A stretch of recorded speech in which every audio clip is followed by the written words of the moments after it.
ऐसा देखो दोनों इन टाइप के जेई एडवांस 2020 के पेपर का जो रिव्यू था उसमें ये था कि selection of question is the key factor. आप क्वेश्चंस कौन से सिलेक्ट कर रहे हो, क्योंकि अगर आपने कोई गलत क्वेश्चन सिलेक्ट कर लिया, थोड़ा सा कैलकुलेटिव वे में आप उलझ गए, तो आप लिटरली उलझ जाओगे। ठीक है, और अगर आपने सही क्वेश्चन सिलेक्ट करा तो आपको ये प्रॉब्लम नहीं आएगी। ठीक है, हम करेंगे डिस्कस। ठीक है, मैं बताऊंगा मैंने किस वे में क्वेश्चन को क्रैक करा, और शायद तुम्हें कुछ सीखने को डेफिनेटली मिलेगा, और एक अप्रोच जो बनेगी इस डिस्कशन से वो तुम्हें काम आएगा। स्पॉटलाइट करके दिख रहा है क्या? दिखाओ, कहाँ गया? दिखा?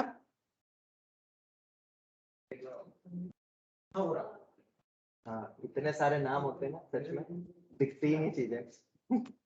चलो तो करते हैं हम डिस्कस अब।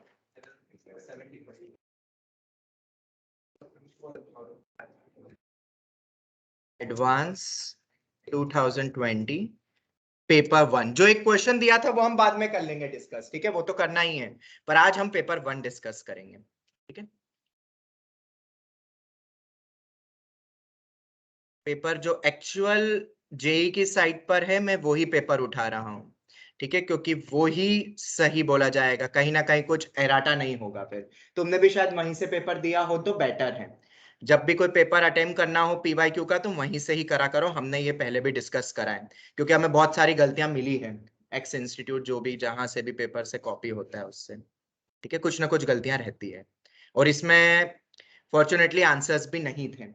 ठीक है, आंसर्स अब नहीं आते, पुराने पेपर्स में तो उन्होंने नीचे आंसर्स भी दिए हुए हैं। चलो तो डिस्कस करते हैं। क्वेश्चन नंबर 1 बना। ठीक है, ऑनलाइन ये तो स्टूडेंट्स बहुत ही फटाफट। हाँ, कैसे करा क्वेश्चन 1 को जरा बताओ।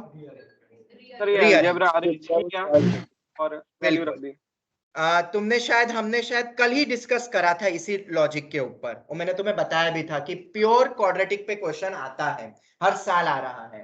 कल हमने जो क्वेश्चंस करे थे वो थोड़े अलग थे, कल की क्लास मतलब ट्यूसडे की क्लास में। और आज अगर हम जेई के इस क्वेश्चन को देखें तो बहुत कुछ चीजें क्वेश्चन को देख के क्लियर होती है। मैं बताते जाता हूं फटाफट, क्योंकि क्वेश्चन हमने पढ़ चुके हैं। अगर तुम पहले क्वेश्चन की बात करते हो तो ए बी पहली इक्वेशन के रूट से, सी डी दूसरी इक्वेशन के रूट से। जब भी इस टाइप से रूट्स देते हैं तो हमें पता है हम क्या क्या निकाल सकते हैं, सम ऑफ द रूट्स और प्रोडक्ट ऑफ द रूट्स। और roots always satisfies the given equation, वो भी याद रखना है। मैं एक लिख के बता देता हूं, यूज होगा कि नहीं वो बात की बात है, बट यू शुड नो कि हम क्या क्या चीजें यूज कर सकते हैं। एक चीज और, इन्होंने जो डेटा जो नंबर्स यूज करे ना उनमें भी एक रिलेशन मिल रहा है, मतलब सिमिलर नंबर्स यूज करे हैं। तो एक बार हम अगर वैल्यू देखें फटाफट, तो ये -20 है, ये -2020 है, ये 20 है, और ये 2020 है। तो इससे एक चीज क्लियर हो गई क्या, that a b plus c d किसके बराबर है, 0। और a plus b plus c plus d किसके बराबर है, 0 के बराबर है। क्या पता ये डायरेक्ट यूज हो जाए, बिना वैल्यू रखे भी हम ये वाली वैल्यूज को इकट्ठा रखते हैं। दूसरा पॉइंट, एक चीज जो मैं बता रहा हूं आप सुनना, मैं अप्रोच बता रहा हूं आईटी कैसे सोचता है नए क्वेश्चंस बनाने के लिए। ए और बी एक इक्वेशन के रूट है, सी और डी दूसरी इक्वेशन के रूट है। तुम इसको सॉल्व करके रूट्स भी निकाल सकते हो देखा जाए तो, पर हाउ वुड यू नो कि ए कौन सा होगा बी कौन सा होगा, ये तो हम जज नहीं कर सकते हैं ना। एक प्लस का रूट आएगा, एक माइनस वाले से आएगा, that we can't predict. That means there should be a symmetricity, जो भी रिलेशन तुमसे पूछा जा रहा है। ये पॉइंट समझ में आया कि नहीं? क्योंकि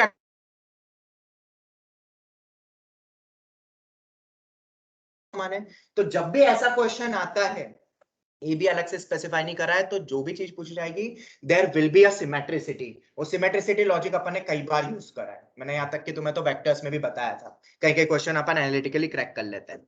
अगर अब इस क्वेश्चन में देखोगे तो तुम देखना यहाँ पे, ए को बी से रिप्लेस करो, बी को ए से रिप्लेस करो, तुम्हें रिलेशन एक ही मिलेगा। ये बस मैं बैक ऑफ माइंड वाली चीजें बता रहा हूँ कि जब तुम्हारे सामने क्वेश्चन नया आएगा इस साल तो तुम्हें पता होना चाहिए। चलो ये चीज तो क्लियर हो गई कि सिमेट्रिसिटी तुम देख भी सकते हो। अभी अलग अलग लग रहा है ऐसा, बट जब तुम ओवरऑल देखोगे ए को बी से रिप्लेस करोगे, बी को ए, तब भी इक्वेशन सेम दिखेगी, same with c and d. चलो नेक्स्ट पॉइंट जो इसमें मुझे बताना है, यहाँ ए सी दिया हुआ है, हमें चाहिए ए बी, मतलब रीअरेंजमेंट जैसा तुमने कहा, इसको हमें रीअरेंज करना पड़ेगा। कैसे? कि ए बी इकट्ठा हो, सी डी इकट्ठा हो, और वो बहुत इजी है। अभी नहीं दिखेगा, हमें एक्सपांड करना पड़ेगा। A square D minus A D square plus B square C minus B C square. ध्यान से देखो, अगर मुझे ए बी और सी डी चाहिए तो क्या हम ये दो फैक्टर लेने पड़ेंगे हमें? यस और नो? क्योंकि इन दोनों में से ए स्क्वायर कॉमन निकल रहा है, सी प्लस डी मिलेगा। यस और नो? सिमिलरली एक और बताओ पेयरिंग, ये वाले में इसमें सी स्क्वायर बाहर निकल रहा है माइनस के साथ, तो हमें ए प्लस बी मिल रहा है। और कोई रिलेशन? और भी हम बना सकते हैं, को भी एक्सपांड करके। बिल्कुल। अगर अपन ये दो नहीं लेते हैं, अपन मान लो ये दो ले लेते हैं, ये वैल्यू और ये वैल्यू ले लेते हैं, तो माइनस ए बाहर निकल रहा है, c square plus d square बच रहा है। यस और नो? और c square plus d square मतलब c plus d whole square minus twice of c d. और इन दोनों में से क्या निकल रहा है? बीसी कॉमन निकल रहा है। अपन अभी पूरी टर्म्स नहीं लिखी है ना शायद? हाँ, एक टर्म और नहीं लिखी है। मतलब इस तरीके से तुम्हें एक्सपांड करना है, फैक्टर्स बनाने हैं। तुम जब देखोगे तो ए बी अलग हो जाएंगे और सी डी अलग हो जाएंगे, बस वैल्यू सब्स्टिट्यूट करना है।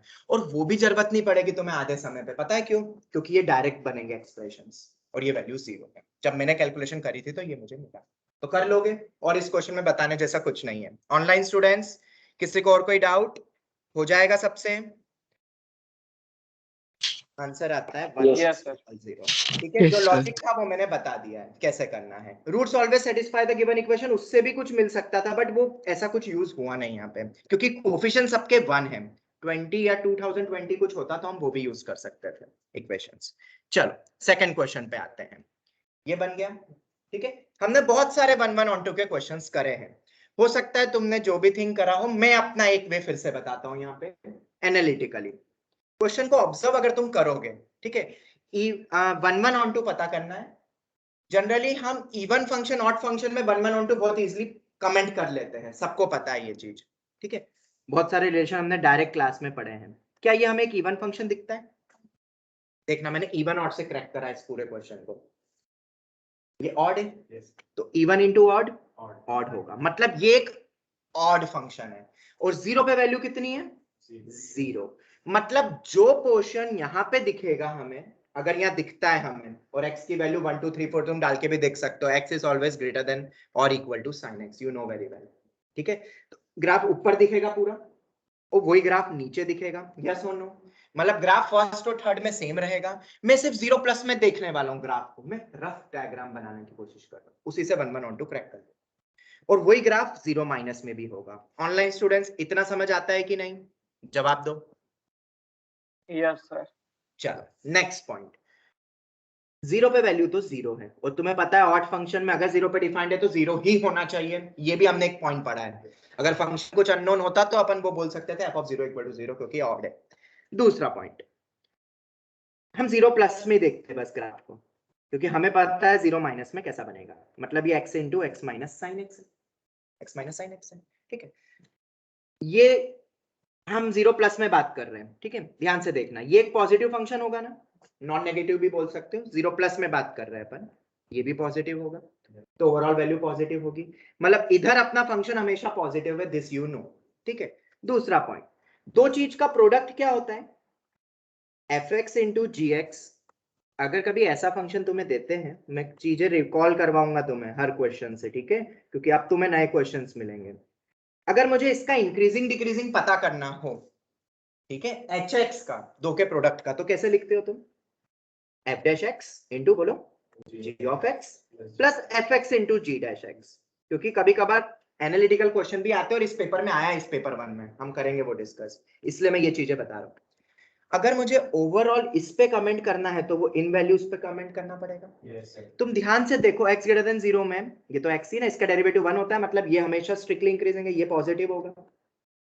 f dash x is greater then 0, g of x भी पॉजिटिव है, ये हमने पहले ही देख चुका है। उसी तरीके से इसका derivative x minus sine x का डेरिवेटिव 1 माइनस cos x होता है, ये भी वैल्यू ग्रेटर देन और इक्वल टू 0 होगी। और ये 0 होती भी है तो डिस्क्रीट वैल्यूज पे, तो ये स्ट्रिक्टली इंक्रीजिंग ही चल रहा है, मतलब नॉन डिक्रीजिंग नहीं होगा, ये तो पता है ना सबको, क्योंकि अलग अलग वैल्यूज पे 0 हो रहा है, डिस्क्रीट वैल्यूज पे, इसलिए हम डेरिवेटिव में इक्वालिटी भी लेते हैं फॉर स्ट्रिक्टली इंक्रीजिंग।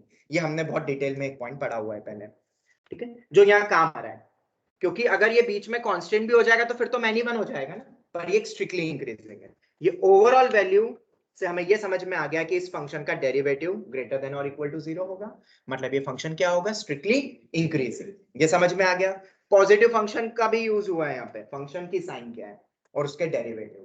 तो अगर ये एक स्ट्रिक्टली इंक्रीजिंग फंक्शन है और इन्फिनिटी पे वैल्यू इन्फिनिटी मिल रही है, तुम रख के भी देख लो, इन्फिनिटी रखोगे तो infinity into infinity minus 1 to 1 के बीच की वैल्यू इन्फिनिटी आएगी, तो ग्राफ ऐसे ही होगा। एक रफ डायग्राम बना दिया ऐसे, माइनस इन्फिनिटी से इन्फिनिटी स्ट्रिक्टली इंक्रीजिंग। कोडोमेन क्या है, और ये भी देखा करो हमेशा डोमेन किस डोमेन में पूछ रहे हैं, ये भी बहुत ट्विस्ट होता है, वो आर प्लस लिख देते हैं, 0 से इंफिनिटी, तो 0 पे ओपन है कि क्लोज, आर प्लस में 0 नहीं आता, 0 से आगे वाला आता है, ये सब चीजें याद रखना 1 1 on 2 के लिए। तो कोडोमेन आर, रेंज भी आर, फंक्शन क्या हो गया है, ऑन टू तो हो ही गया है, और 1 1 भी होगा, स्ट्रिक्टली इंक्रीजिंग है। क्या ऐसे किसी ने क्रैक करा था जैसा मैंने एनालिटिकली बताया? कुछ करा ही नहीं मैंने, तुम देखोगे मैंने कुछ भी नहीं करा, मैंने सिर्फ एनालिटिकली क्रैक करा।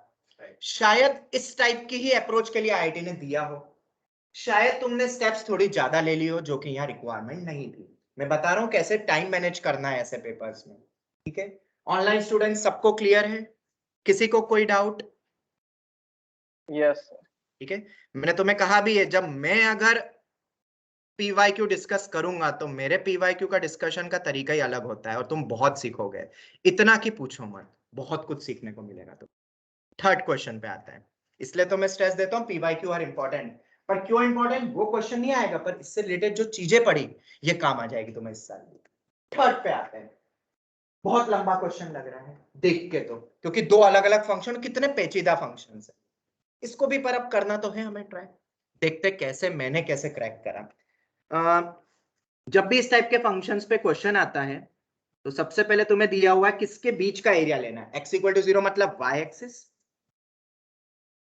और दो फंक्शन है fx और gx, यही बोला है, ठीक है। और कुछ दिया है क्या? नहीं, नहीं दिया है, मतलब कुछ ऐसा है और दो फंक्शन और है, और x इक्वल टू 0 दिया है, y इक्वल टू 0 नहीं दिया है। जब भी दो फंक्शन आते हैं तो अपन ने क्या पढ़ा है generally, upper curve minus lower curve, ये बहुत बेसिक पॉइंट है जो काम आता है, upper curve minus lower curve concept. अब अपर कर्व कौन सा होगा, लोअर कर्व कौन सा होगा, और इसका ग्राफ तो हम बना ही नहीं पाएंगे, तो हम एनालिटिकल बनाते हैं। अगर तुम ध्यान से देखोगे, ठीक है, तो जरा मुझे बताओ, और इसमें दिया भी है area of the region in the first quadrant, तो x इज ग्रेटर देन और इक्वल टू 0 ही लेना है मुझे, ठीक है। अब इधर देखो ये ब्रेक होगा 1 पे, तो हम एक बार 0 से 1 देखेंगे और एक बार 1 से इंफिनिटी देखेंगे। मैं fx की बात कर रहा हूं, तो अगर अपन fx की बात करें, इक्वालिटी तो जान लेना है, ले लो, सब पे ले लो, इंफिनिटी में मतलब, तो 0 से 1 में तो क्या होगा, ये 0 से 1 में ये वैल्यू नेगेटिव होगी तो माइनस बाहर आएगा, मॉड नेगेटिव होगा तो माइनस से रिप्लेस होगा, माइनस माइनस प्लस हो गया तो दोनों सेम ही हो जाएंगे फिर तो 0 आ रहा है, मतलब x axis is not in the graph in the area bounded, but इतना पोर्शन तो आएगा ही आएगा, आएगा कि नहीं आएगा। ये अभी अपन fx बना रहे हैं, पिंक से मैं fx बना रहा हूं, ठीक है, और उसके बाद कितना होगा, 1 के बाद 1 पे वैल्यू कितनी होगी, 0 ही आ रही है। चलो 1 के आगे ये कितना हो जाएगा जरा बताओ, पॉजिटिव रहेगा, ऐसे ही कुछ आएगा ना, ठीक है।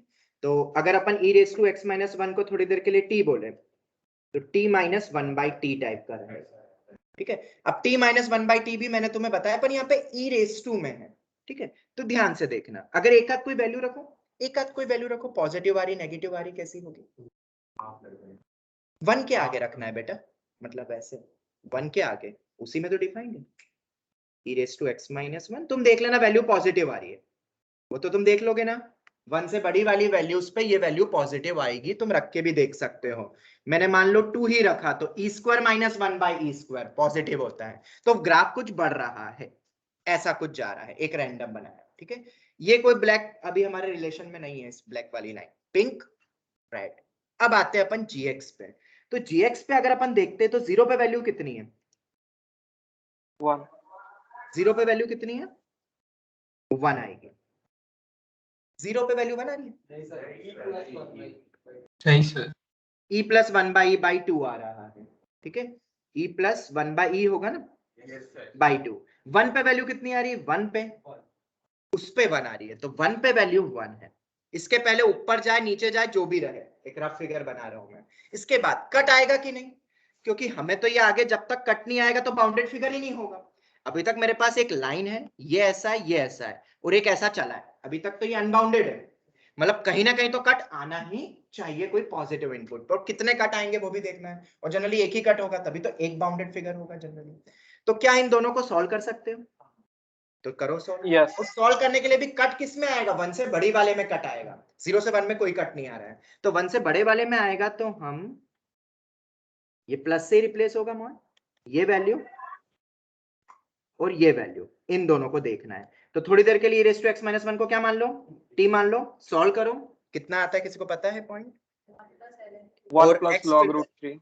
हाँ 1 प्लस log root 3, यही आ रहा है। ये तो नहीं सॉल्व करूं मैं अब, POI, और 1 प्लस आ रहा है, मतलब यहाँ पे कहीं पे कट आया, मतलब कौन सा बाउंडेड फिगर मिल रहा है मुझे? ये एक्स एक्सिस रोल में नहीं था, अरे पर फंक्शन में ही एक्स एक्सिस आ रही है ना, ये आ रहा है। बोलो जल्दी से, यस और नो? यस और नो? ये आ गया मेरे पास कर्व, Yes. मतलब कुछ ऐसा ऐसा, मतलब और एक और कलर से देखो तो ये अपना ग्राफ है, इसका निकालना है। तो 0 से 1 में तो एक ही फंक्शन रहेगा मेरा, 0 से 1 में कौन सा फंक्शन रहेगा अपना? सिर्फ ऊपर वाला, जो कि जो भी है, जिसको इंटीग्रेट तो तुम बहुत इजीली कर सकते हो, बस x का कोफिशिएंट डिवीजन में जाएगा, वो याद रखना, ठीक है। और 1 से 1 प्लस रूट 3 तक अपर कर माइनस लोअर, ठीक है। ये पूरा लॉजिक था, बस अब कैलकुलेशन 5 मिनट में हो सकता है, ठीक है। बिल्कुल एनालिटिकली गए, ग्राफ एग्जैक्ट नहीं बनाना है, ये हमने एरिया में सीखा। हमें बस थोड़ा सा एक आइडिया लेना, ग्राफ ऊपर है कि नीचे है, क्या है, ताकि अपर माइनस लोअर बन सके, हो जाएगा क्वेश्चन। थोड़ा सा टाइम टेकिंग है, बट उतना टफ नहीं है, दिखने में टफ लग रहा था बस, देखा जाए तो ये IIT करती है। चलो फोर्थ क्वेश्चन पे, किसी को कोई भी डाउट थर्ड में? ऑनलाइन स्टूडेंट जल्दी No, बोलो, sir. पूरा पेपर डिस्कस करना है, टाइम। No, sir. चलो नेक्स्ट पे आते हैं। Let a and b, a, b and lambda be the positive real numbers। चलो ठीक है, पॉजिटिव है, क्या पता कहीं पे यूज हो, देख लेंगे आगे। अच्छा पॉजिटिव है तो चलो ठीक है, ये 22 को equal to 4 lambda x wait. Suppose that p is the end point of the latus rectum. In general latus rectum में कितने पॉइंट्स होते हैं? एंड पॉइंट्स 2 होते हैं, पर सर यहाँ पे तो दिया ही नहीं कौन सा एंड पॉइंट, तो हो सकता है फिर से सिमेट्रिसिटी हो। समझो बात को, ये तुम्हें पता होना चाहिए कि 2 एंड होते हैं, हमें कौन सा लेना है इसमें दिमाग में मत लगाना, क्योंकि अगर क्वेश्चन बना है सिंगल करेक्ट में, सिंगल करेक्ट में ही चल रही है शायद, तो वो पॉइंट कोई सा भी लो, आंसर में कोई फर्क नहीं पड़ेगा। और अपन जनरली फर्स्ट क्वाड्रेंट का ही लेते हैं, जो चीजों को और पेचीदा बनाया जाए। चलो ये पॉइंट हो गया। अब सपोज द इलिप्स, इलिप्स भी बना दो एक भाई, कट करेगा, passes टू द पॉइंट, अच्छा P से पास होगा, ये बात। चलो 2 कर्व आ गए, इन दोनों का POI निकालने मत बैठना, शायद बहुत बेकार आएगा, मैं तो करना भी नहीं चाहता हूँ। देखते रिक्वायरमेंट है क्या उसकी। If the tangent, Sir, a comma 2a. अच्छा हाँ हाँ वो भी तो निकाल सकते हैं, क्योंकि लेटस रेक्टम का एंड पॉइंट है। इन दोनों का वैसे POI नहीं निकलेगा, पर तुम्हें दे दिया है POI, तो बेसिकली इस बार तुम्हें यहाँ पे लेटस रेक्टम का एंड पॉइंट a, 2a होता है, a, -2 होता है, तभी 4a आती है लेटस रेक्टम की लेंथ। तो ये a, अच्छा ओके ओके ओके, यहाँ लैम्बडा दिया है, तो लैम्बडा कॉमा 2 लैम्बडा, ये हो गया। Suppose the ellipse passes to the point P if the tangent to the parabola and ellipse are perpendicular। अच्छा इस पॉइंट पे मेरे को खींचनी है क्या, टेंजेंट्स, और वो एंगल कितना बन रहा है 90 डिग्री, मतलब ऑर्थोगोनलिटी की कंडीशन वाला है। फिर भूल जाओ ऑर्थोगोनल वगैरह, तो अभी जाना नहीं है, 12th से डील नहीं करना, कैलकुलेशन ज्यादा होगी, POI या फिर उस पे दोनों पे लाइन, और फिर कंडीशन कर सकते हैं वैसे ऑर्थोगोनल कंडीशन से, बट अभी अपन चाहते हैं कि 11th लॉजिक से ही क्रैक करो, क्योंकि इसेंट्रिसिटी पूरा कोऑर्डिनेट का ही लग रहा है मुझे। तो अगर ये एंगल हमें 90 डिग्री दिया है, तो हमें यहाँ का इन दोनों का क्या निकालना पड़ेगा, स्लोप, ताकि m1 m2 क्या हो जाएगा, minus, this you know very well, ठीक है। तो स्लोप निकालना है, तो पैराबोला के लिए स्लोप क्या होगा, और इलिप्स, अब इलिप्स में देखा जाए तो तुम्हें पॉइंट ऑफ कांटेक्ट तो गिवन है शायद, तो पॉइंट ऑफ कांटेक्ट के फॉर्म से जाओ, या क्यों ना हम, और फिर पॉइंट ऑलवेज सेटिस्फाई, लैम्बडा इसको सेटिस्फाई भी करेगा, ठीक है। पर 2 अननोन है, मुझे लग रहा है कैलकुलेशन Sir, थोड़ी dy by dx से easy होगा. हाँ हाँ हाँ, ठीक है कर सकते हो, क्या हम इसको पैरामेट्रिक से कर सकते हैं? मैंने पैरामेट्रिक सोचा इस क्वेश्चन को करने में। जनरली अपन पैरामेट्रिक ले लेते हैं, यहाँ पे पीओआई निकल जाएगा, एबी में रिलेशन निकल सकता है, पर क्या पैरामेट्रिक से कर सकते हैं क्या इस क्वेश्चन को? तो पैरामेट्रिक से भी कर सकते हैं। कैसे? क्या होती है भाई इक्वेशन इसकी देखा जाए तो x by cos theta y by b sin theta t equal to 0 होता है ना। क्या है? मैं पैरामेट्रिक ले रहा हूँ। स्लोप कितना आएगा? Minus of coefficient of x upon coefficient of y। ये आएगा, आएगा कि नहीं? बिल्कुल आएगा। पैराबोला के लिए जरा बताओ स्लोप कितना आ रहा है? क्या होता है अपना t y is equal to x plus lambda t square, या स्लोप कितना आ गया 1/t आ गया। ठीक है, या हमें तो यहाँ पे पॉइंट फॉर्म से ही निकाल लो ना, इतना क्यों करना है? क्या होता है पॉइंट फॉर्म के लिए? ये तो डायरेक्ट होता है ना, y y one is equal to 2 lambda x plus x one, और पॉइंट किस पे लेना है? Lambda comma 2 lambda, y into 2 lambda x plus lambda, 2 lambda गया, तो y इज इक्वल टू कितना आ गया? x प्लस लैम्बडा, मतलब स्लोप कितना आ गया यहाँ पे? तो स्लोप ही आ गया। स्लोप 1 आ गया, तो ये वैल्यू किसके बराबर होनी चाहिए? -1, m1 m2 -1 नॉट 1। ये गया, ये गया, तो b cot थीटा या b cos theta is equal to a sin theta आ गया इससे। यस और no? a cos theta lambda, क्या क्या बोल रहे हो? और a cos theta equal to lambda होगा और b sin थीटा 2 लैम्बडा। हाँ, अब हमें पता है कि ये पॉइंट कौन सा होता है? Lambda is equal to a cos theta और 2 lambda is equal to b sin theta. तो 1/2 is equal to a by b cot थीटा में डायरेक्ट भी रख सकता था, वैसे तो यहां से भी कर सकते थे, गया क्या। पर यहाँ पे मुझे एक पॉइंट बताना है बस, मुझे यहाँ पे जो मुझे लगा, आई होप तुम्हें वो जरूरत पड़ी कि नहीं पड़ी, आई डोंट नो, बट मैंने जो एक चीज नोटिस करी वो मैं तुम्हें बता रहा हूँ। ठीक है, किस टाइप का इलिप्स बनेगा, क्या ये हम पता कर सकते हैं? किस टाइप का इलिप्स बनेगा? a बाई b के रेशियो से y एक्सिस वाला। देखो a by b cot theta इधर कितना आ रहा है? 1 आ रहा है ना, और नहीं ये 1 ही cos थीटा की वैल्यू सेकंड वाले cot में थीटा कितना आ गया? b/2 है, और इधर से cot थीटा कितना आया? a बाई बी, मतलब b square is equal to 2a square, मतलब b, और ये पॉजिटिव वैल्यू ये तो √2 है, मतलब b बड़ा है a से। बस ये एक पॉइंट था, और इस क्वेश्चन में शायद कुछ नहीं था, बस b ग्रेटर देन a जो अपन एनसीईआरटी लेवल पे करते हैं वो वाला लॉजिक यहाँ लग रहा है। और अगर b ग्रेटर देन a होता है तो a square equal to b square 1 minus a square होता है। मतलब मेन पॉइंट क्या था? वर्टिकल एलिप्स वाला बन रहा है, और ये वाला पॉइंट अपन को दिया हुआ ही था। मैंने पैरामेट्रिक से इसको फटाफट कर लिया, तुम और भी मेथड से कर सकते हो, पर हर मेथड में शायद फटाफट ही हो रहा है, ज्यादा 3 मिनट से ज्यादा नहीं लगे होंगे शायद, तो मैं इसको भी शायद बहुत टफ नहीं बोलता हूँ। अभी तक कोई ऐसा क्वेश्चन मुझे कुछ खास लगा नहीं, बट हो सकता है फर्स्ट तुम्हें क्वेश्चन ऑन जैसा पेपर। ही है ये। क्या? फोर्थ वाला फर्स्ट क्वेश्चन जैसा ही है। हाँ बिल्कुल। चलो फिफ्थ पे आते हैं। फिफ्थ भी बहुत इजी पर अच्छा क्वेश्चन, मतलब ठीक ठाक क्वेश्चन है। मतलब देखो इस पेपर से तुम्हें ये समझ आ जाएगा कि फंडामेंटल स्ट्रांग होनी चाहिए और कूल माइंड, कुछ भी लॉजिक्स लग सकते हैं, और जितना एनालिटिकल अप्रोच से जाओगे, और पेपर अब वैसे ही आ रहे हैं एनालिटिकल टाइप के, जो बहुत कैलकुलेशन वाला है वहां पे कुछ जुगाड़ भी लग रहा है। मैं आऊंगा कुछ आगे कुछ जुगाड़ वाली चीजों पे, जहां तुमने अगर जुगाड़ नहीं लगाया तुम कैलकुलेशन में फंसोगे, आएंगे वो क्वेश्चन। अभी तो फिफ्थ देखते हैं, जो कि एक और इजी क्वेश्चन आया है आर डी शर्मा लेवल का। C1 and C2 with the two biased point getting head in a single toss दिया हुआ है, alpha be the number of heads. जब भी ऐसा आता है तो हमारे दिमाग में क्या आता है? अपना बर्नौली ट्रायल, एनसीआर, जितनी बार मुझे हेड्स चाहिए, ठीक है, या वो नहीं भी आता है यार तो भी अपन इसको 11th अप्रोच से भी क्रैक कर सकते हैं। चलो 11th अप्रोच से करते हैं, बैठो ना इसलिए देख लो, एक बार बर्नौली से नहीं करते। C1 is tossed twice, 2 बार अपन ने टॉस करा, मतलब 2 बार, तो कितनी बार हेड आ सकता है? एक भी बार नहीं, या एक बार, या 2 बार। तो प्रोबेबिलिटी कितनी होगी अगर एक भी बार हेड नहीं आता है? एक भी बार हेड नहीं आता है मतलब दोनों बार टेल आया। मैं C1 के लिए बात कर रहा हूं, मतलब 0 हेड, 1 हेड और 2 हेड, मतलब अपन प्रोबेबिलिटी डिस्ट्रीब्यूशन बना रहे एक तरीके से। वो क्यों बता रहा हूं, आगे यूज हो रहा है, तुमने पढ़ा होगा क्वेश्चन। तो 0 हेड बताओ अब, एक भी बार नहीं है, मतलब 1/3 इंटू 1/3, 2 बार टॉस करा तो कितना हो गया? 1/9। एक बार हेड आ रहा है तो 2 ऑप्शन है, हेड टेल, टेल हेड, ये बस गलती मत करना। समझ आ रहा है? हेड के बाद टेल आएगा, टेल के बाद हेड आए, एक हेड आएगा ना, तो दो केस बनेंगे। मतलब 2/3 इंटू 1/3 प्लस 1/3 इंटू 2/3, मतलब कितना हो गया? 2/9 प्लस 2/9, 4/9 आ रहा है, 4/9 आ रहा है कि नहीं?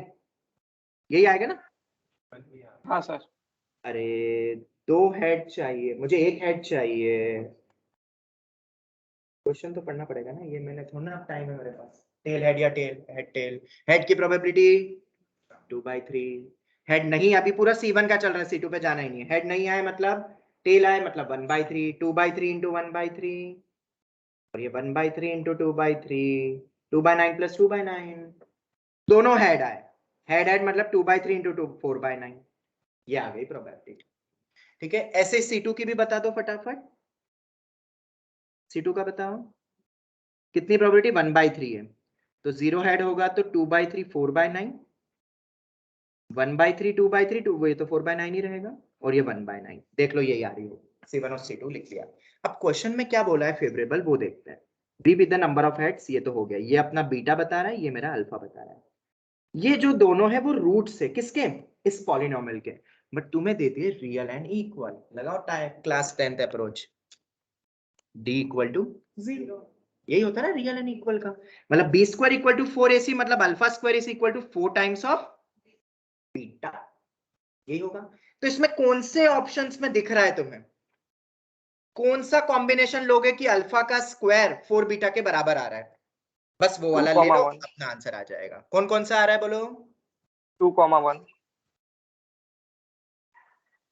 अल्फा स्क्वायर करो और इधर 4 टाइम्स ऑफ बीटा आ जाए। सर। अल्फा को 2 और बीटा को 1। हाँ सुनो सुनो सुनो सुनो सुनो, alpha be the number of heads, तो ये अल्फा की वैल्यू ये है, बीटा की वैल्यू वो ये 0 1 और 2 heads, number of times head कम। तो तुम देख सकते हो एक तो 0 0 वाला केस आएगा कि नहीं, 0 square is equal to 0। Alpha और बीटा नंबर ऑफ हेड्स है 0 1 2, बीटा भी नंबर ऑफ हेड्स है 0 1 2। तो एक इससे आ रहा है 0 इंटू 0, ये भी 0 स्क्वायर इक्वल टू 4 इंटू 0 होता है। और बताओ 4 इज इक्वल टू, अल्फा हाँ ये अल्फा को 2 और बीटा को 1। 0 हेड और 0 हेड। चलो और बोलो, इधर से अपन ले लेते हैं 1 हेड, और इधर से कितने ले लेते हैं? 2 हेड। 1 हेड इंटू, नहीं 1 हेड नहीं सर, उल्टा उल्टा ले होना लिया, चाहिए। 2 हेड इधर और इधर 1 हेड। देखो ना 2 का स्क्वायर क्या 4 इंटू 1 होता है? बिल्कुल होता है। और बताओ, बस दो ही केस आ रहे हैं, तो बस अब मल्टीप्लाई कर दो simultaneously, 0 head into 2 head, sorry 0 head into 0 head, 1/9 into 4/9 plus 2 और 1 हेड, 2 हेड और 1 हेड, कितना हो गया? 4/9 इंटू 4/9, कितना आ रहा है ये वैल्यू? 20/81। ये हो गया, मतलब बस लिखना है प्रोबेबिलिटी डिस्ट्रीब्यूशन से, और फिर हमने देख लिया कि किस किस में हो रहा है। अल्फा बीटा प्रोबेबिलिटीज नहीं है, alpha beta number of times head is coming. तो अल्फा की पॉसिबिलिटीज कितनी बन रही थी, ऐसे भी देख सकते हो। अल्फा की पॉसिबिलिटी 0 1 2 है, बीटा की प्रोबेबिलिटी बोलो, पॉसिबिलिटी बोलो, पॉसिबिलिटी 0 1 2। अब ये अल्फा ये बीटा है, alpha square equal to beta चाहिए, तो कौन कौन सी पेयरिंग बनी? ये बनी, और एक और कौन सी बननी थी? इसका स्क्वायर, ये वाली, यही दो बनी ना। देख लो ये दो बनी, और बस ये दो केस लेने थे। मैंने तो तुम्हें पूरे ही लिख के बतवा दिए केसेस कौन कौन से बन रहे थे। क्वेश्चन नंबर 5 में किसी को कोई doubt? No question sir. Number 5 में किसी को कोई डाउट? चलो आगे बढ़ते हैं अब। कंसीडर ऑल द रेक्टेंगल्स, एक और एरिया पे क्वेश्चन आया। Consider all the rectangles lying in the region x going from 0 to pi/2, y going from 0 to 2 sin 2x। Okay, figure बना सकते हो एक बार? यस। 2 sin 2x का पीरियड कितना हो जाएगा? पाई। हमें तो 0 से pi/2 बनाना है, मतलब कुछ 2 pi/2 मतलब पाई होगा ना, क्या बोल रहे हो? पीरियड तो पाई होगा ना। ये हो गया, और पाई बाई 4 पे मुझे पाई बाई 2 मिलेगा। मतलब ऐसा ही कुछ बन रहा है ना फिगर तो। और x equal to Yes, sir. 0 से x equal to pi by 2 इन दो लाइंस के बीच में। ठीक है, having one side on x axis, मतलब हमें एक रेक्टेंगल बनाना है, ठीक है, जिसका पेरीमीटर मैक्सिमाइज करना है। मतलब ये एरिया और एओडी का रिलेटेड क्वेश्चन हो गया है देखा जाए तो, मतलब मेनली तो एओडी का है, डेरिवेटिव कॉन्सेप्ट लग सकती है। ठीक है, तो अगर अपन कोई इधर एक लेते हैं, कोई भी एक साइड बोला हुआ ही है, तो दूसरी साइड कहां लेनी है? Consider all the rectangles lying in the region, मतलब हमें इसी के अंदर लेना है, इसी के अंदर लेना है। और तुम ध्यान से देखो, क्वेश्चन आसान पता है क्यों हुआ? क्योंकि there is a symmetricity once again. देखो फिर से एनालिटिकल क्वेश्चन आ गया, सिमेट्रिसिटी है। और अगर मुझे एक रेक्टेंगल, हाँ एक चीज और, ये तो चलो मैं एक इस पे ले लूंगा, जो दूसरा लूंगा ऐसा मैंडेटरी है क्या इन जनरल कि वो मैं टच करे हुए पॉइंट्स पे लूं इधर इधर? नहीं, बोला है विद इन रखना है, लाइन इन द रीजन, इस रीजन के अंदर होना चाहिए। और एक साइड ऐसी तो अपन ऐसा भी बना सकते हैं, ये भी एक रेक्टेंगल है, बट तुम्हें क्या बोला गया है? तो अगर मैक्सिमम करना है, अगर तुम इसको मैक्सिमम कर रहे हो तो उससे मैक्सिमम तो मेरे पास है। मतलब अगर तुम इधर, चलो ये सिमेट्रिसिटी पे तुम नहीं ले रहे हो, तुम कुछ और ले लोगे तो मेरे पास एक और सिमेट्रिसिटी पे आगे मिल जाएगा। तो मैक्सिमम पेरीमीटर अपन को कब मिलेगा? कुछ ऐसे ही केस में मिलेगा ना, जब उधर टच, एक्सट्रीम टच और सिमेट्रिसिटी वाइज दोनों तरफ जाएगा, तब वही एरिया सबसे मैक्सिमम हो सकता है ना, पेरीमीटर सॉरी, लेंथ वाइज। मुझे बताओ। बिल्कुल डेफिनेटली। अब ये कैसे निकालेंगे?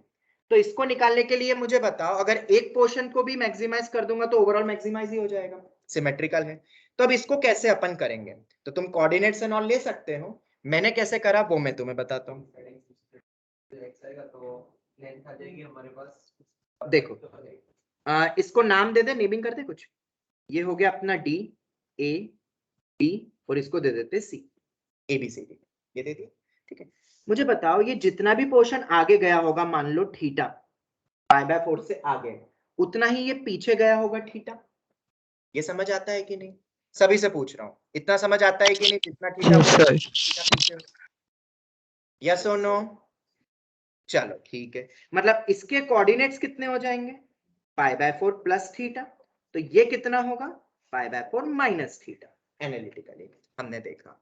ठीक है, उसी तरीके से अगर अपन अब ये वाले दो पॉइंट्स देखते हैं, तो जो value pi by 4 plus theta पे आएगी वही value pi by 4 minus theta पे भी आएगी। तो वैल्यू कितनी होगी? इसमें रखो 2 sin 2x में, 2 sin 2 में ये ना फंक्शन अपना पाई बाय 4 प्लस थीटा मैंने रख दिया, मतलब तो 2 sin कितना हो गया प्लस 2 थीटा, ये आ गई।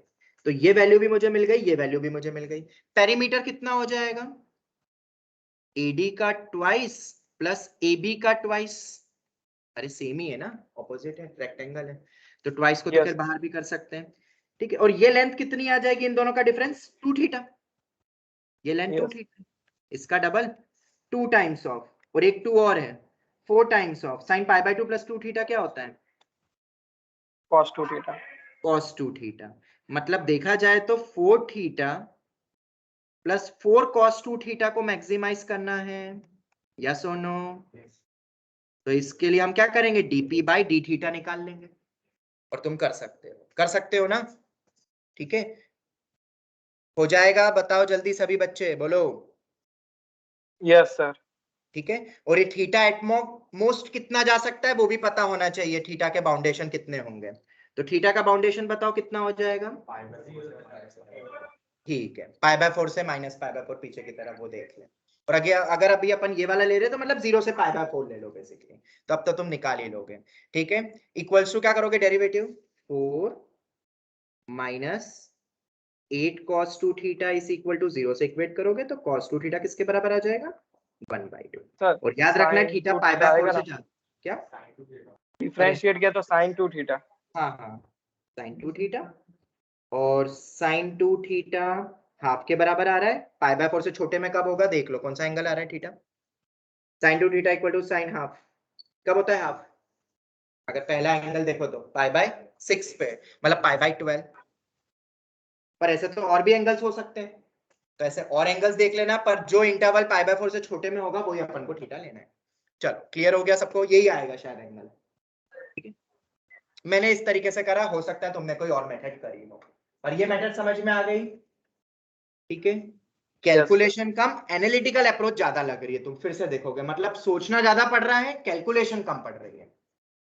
आगे बढ़ते हैं, किसी को सेक्शन 1 में कोई डाउट? जवाब दो। No sir. चलो, तो अब अपन आते हैं नेक्स्ट, जो कि है अपना सेक्शन 2। सेक्शन 2 का पहला क्वेश्चन ये आया था, एक कॉन्सेप्चुअल, शायद ये पिछले साल डिस्कस किया था हमने, ठीक है। But Yes, sir. एक बार इस क्वेश्चन को वापस देखते हैं, बहुत ही बढ़िया क्वेश्चन है ये। मतलब बहुत समय बाद आईआईटी ने वो थ्योरेटिकल क्वेश्चंस पूछे जो हम कंटिन्यूटी डिफरेंशिएबिलिटी में ढेर सारा पढ़ते हैं, हमने बहुत पॉइंट्स पढ़े हैं, ठीक है। उनमें से इस बार एक क्वेश्चन आया है ये, इसको मैंने अलग से पूरा लिखा हुआ है, फटाफट मैं गो थ्रू करवा देता हूं इस क्वेश्चन को। ये रहा, यही है ना क्वेश्चन, ये रहा। तो मैंने पूरा लिखा Yes, हुआ sir. है क्योंकि टाइम ज्यादा लग जाएगा इसमें बनना, तो ठीक है। क्वेश्चन को एक बार देख लो। एफ एक्स तुम्हें गिवन है, जी एक्स तुम्हें नहीं दिया है, और फिर एफ इंटू जी के बारे में टिप्पणी करने को बोला गया। ये समझ में आया कि नहीं? एफ एक्स गिवन है, जी एक्स नहीं है, और फिर एफ ऑफ जी, या एफ ऑफ जी दे दे तो जी कितना होगा, जी क्या होगा, या जी दे दे तो एफ ऑफ जी क्या होगा, कंटिन्यूस डिफरेंशिएबल। सब कुछ बात हो रही है किस पॉइंट पे, 1 पे, ठीक है। अब मजे की बात यहाँ पे एक चीज है कि एफ ऑफ 1 कितना आ रहा है, 0 आ रहा है। ये थोड़ा सा एनालिटिकली हमें देखना पड़ेगा, और ये 0 होने के कारण ही ये क्वेश्चन में बहुत सारे पॉइंट्स अब बनेंगे जो लगता है नहीं बनेंगे। देखो अब इधर ध्यान से, एक एक करके एलिमिनेट करते हैं। सबसे पहले तो हम ऑप्शन सी लेते हैं। क्यों? क्योंकि ऑप्शन सी तो डायरेक्ट एनसीईआरटी का स्टेटमेंट है। मल्टीपल करेक्ट और पार्शियल मार्किंग में तो ये एक तो सबने लगाया था पिछली बार। क्यों? एफ एक्स कंटिन्यूस डिफरेंशिएबल है, ये सबको पता है। जी एक्स भी डिफरेंशिएबल दे दे, तो अगर दोनों डिफरेंशिएबल है तो एफ इंटू जी तो होता ही है ना। एडिशन, सब्ट्रैक्शन, प्रोडक्ट, डिवीजन, बस डिवीजन में डिनोमिनेटर नॉट इक्वल टू 0 वाला, ये तो स्टेटमेंट एनसीईआरटी ने भी दिया है, तो ये तो पक्का ही करेक्ट है। ऑनलाइन स्टूडेंट्स, किसी को कोई डाउट? ये तुरंत टिक करने वाला पॉइंट, मतलब टाइम कम है, नहीं ज्यादा समझ में आ रहा तो एक मार्क तो बटोर लो, मुझे मार्क्स चाहिए। 1 मिनट जितना पढ़ने में लगा उतने में एक क्वेश्चन तो बन गया, एक बात तो। ऑनलाइन स्टूडेंट्स क्लियर हुआ? बोलो जल्दी। Yes, sir. चलो अब आगे बढ़ते हैं। अब तुम देखोगे जरा यहाँ पे, ऑप्शन ए उठाते, अब डायरेक्ट, अब जो भी है वो देखते हैं। If g is continuous at x equals to 1, तो f ऑफ g के बारे में क्या होगा? अब ये मे और मे नॉट बी वाले केसेस चलते हैं सब, तुम्हें पता है। बाकी सब केस में मे और मे नॉट बी होता है, एक डिफरेंशिएबल एक नहीं है, तो प्रोडक्ट मे और मे नॉट बी, ये हमने करा है। पर यहाँ पे कंटिन्यूअस बोल दिया है, कंटिन्यूअस बोल दिया है, जरा समझते हैं। डिफरेंशिएबिलिटी कैसे पता करते हैं अपन? जब LHD equal to RHD equal to finite value, इसी को कहते हैं ना अपन डिफरेंशिएबिलिटी के लिए चेकिंग। तो मैंने क्या करा, थोड़ा सा अरेंज करा, देखो फैक्टर्स बन रहे हैं, तो मैंने ऐसे फॉर्म में लिख दिया, लिख सकता हूं ना। और यहाँ पे डायरेक्ट दिख रहा है, तुम देख सकते हो, एक स्माइली इसीलिए बनाई है, दैट f of 1 0। ये इंपॉर्टेंट है, अगर ये नहीं होता हम कमेंट नहीं कर पाते फर्स्ट स्टेटमेंट पे, फिर तो हम टिक नहीं करते, वो सही है स्टेटमेंट, क्योंकि gx कंटिन्यूअस है 1 पे, ठीक है, ये तुम्हें दिया हुआ है, gx कंटिन्यूअस है 1 पे, और f of 1 0 है, और fx कंटिन्यूअस डिफरेंशिएबल है। लगाओ, p of x की बात करें ना, मैंने fx into gx को पूरा p बोल दिया। RHD क्या होता है? 1 पे चेक कर रहे हैं ना, p of 1 plus h minus p of 1 upon में h, ऐसे ही LHD तुम देख सकते हो। मैंने पूरा रखा, देखो, ठीक है, ये मैं फाइल भेज ही दूंगा तुम्हें, ये पूरा रखा, 1 plus h लगाया। अब इधर ध्यान से देखो, f of g of 1, हमें वैसे तो बोला हुआ है कि फंक्शन क्या है, g वाला कंटिन्यूअस है, और मतलब कुछ ना कुछ डिफाइंड वैल्यू रहेगी इसकी, और f of 1 कितना है, 0, तो वो टर्म ही गई। फिर उसके बाद यहाँ जो सब में अपन ने रखा हुआ है पूरा, ये देखो पूरे फंक्शन में रखेंगे ना, ये वाले में जो फैक्टर बनाया मैंने इसमें रखा है, और जी वाले में तो अपन ने वैसा का वैसे जी तो दिया ही नहीं अपन को। ये कैंसिल हो रहा है 1 plus h minus 1 upon में, ये कैंसिल हो गया, मुझे सिर्फ इतना मिलेगा, क्योंकि h टेंडिंग टू 0 में नीचे गया, h टेंडिंग टू 0 करो, ये आ रहा है। अब g of 1 तो एक डिफाइंड वैल्यू है ना, क्योंकि फंक्शन कंटिन्यूअस है, कंटिन्यूअस मतलब उस पॉइंट पे और आगे पीछे वैल्यू सेम है और डिफाइंड एग्जिस्ट करती है। तो क्या ये पूरी वैल्यू एग्जिस्ट नहीं कर रही है? बिल्कुल कर रही है, एक फाइनाइट वैल्यू आई है। सिमिलरली RHD से भी यही वैल्यू मिलेगी तुम्हें, मतलब LHD इक्वल टू RHD हो रहा है। हमने बेसिक फंडामेंटल से आगे बढ़ा। अगर ये टर्म जीरो नहीं होती, f of 1 जीरो नहीं होता, तो ये टर्म भी रहती और अपॉन में h भी है, तो हम डायरेक्ट कुछ नहीं कह सकते, फिर तो g of 1 दे देते, फिर क्या है, पर ऐसा कुछ दिया नहीं। समझ आ रहा है सबको? ठीक है, तो वो f of 1 जीरो जरूरी हो गया। तो हमने क्या पॉइंट पढ़ा, वो ये पढ़ा है, और एक और एग्जांपल भी दिया है। ये समीर बंसल का पॉइंट है, sin x into x raised to 2/3 वाला। उन्होंने ये एग्जांपल भी दिया है। स्टार्टिंग में 2-3 पन्ने की थ्योरी होती है, उसमें ये वाला एक एग्जांपल के साथ ये थ्योरी दी है। जिसको ये पॉइंट याद होता है वो तो वैसे ही टिक कर देता। पढ़ लो एक बार सब। दो फंक्शन है x1 x2 इंटरवल में, और एक कोई पॉइंट उसके अंदर x0 एग्जिस्ट करता है, ओपन इंटरवल। f अगर डिफरेंशिएबल है, कंटीन्यूअस डिफरेंशिएबल है, और उस पॉइंट पे वैल्यू 0 है, तो अगर g मेरा कंटीन्यूअस बोल दे, सिर्फ कंटीन्यूअस, कंटीन्यूअस डिफरेंशिएबल जरूरी नहीं है, सिर्फ कंटीन्यूअस, तो f into g हमेशा डिफरेंशिएबल होगा। दोनों डिफरेंशिएबल तो हमेशा होगा, बट एक डिफरेंशिएबल और जिस पॉइंट पे चेक कर रहे हो उस पे 0 वैल्यू है, तो दूसरा कंटीन्यूअस भी हो तो भी हम बोलेंगे हमेशा डिफरेंशिएबल होगा, हमेशा, व्हाटएवर बी द gx, बस वो कंटीन्यूअस दे दे। तो देख लो sin x into x raised to 2/3 में भी ये एग्जिस्ट कर रहा है। ये फंक्शन 0 पे डिफरेंशिएबल है कि नहीं, देखो कैसे अप्लाई करते हैं। sin x कंटीन्यूअस डिफरेंशिएबल है और 0 पे वैल्यू 0 है, x रेज़ टू 2/3 0 पे कंटीन्यूअस है, तो प्रोडक्ट हमेशा डिफरेंशिएबल होगा ना? बिल्कुल होगा, तुम चेक भी कर लेना। ठीक है, अब तुम वही प्रोडक्ट इसमें तो लगाओ पूरा LHD RHD, तुम्हें वैल्यू सेम मिलेगी। पर अब डायरेक्ट देख के हम बोल सकते हैं ना, याद रहेगा ना ये पॉइंट सबको? ऑनलाइन स्टूडेंट्स जवाब दो।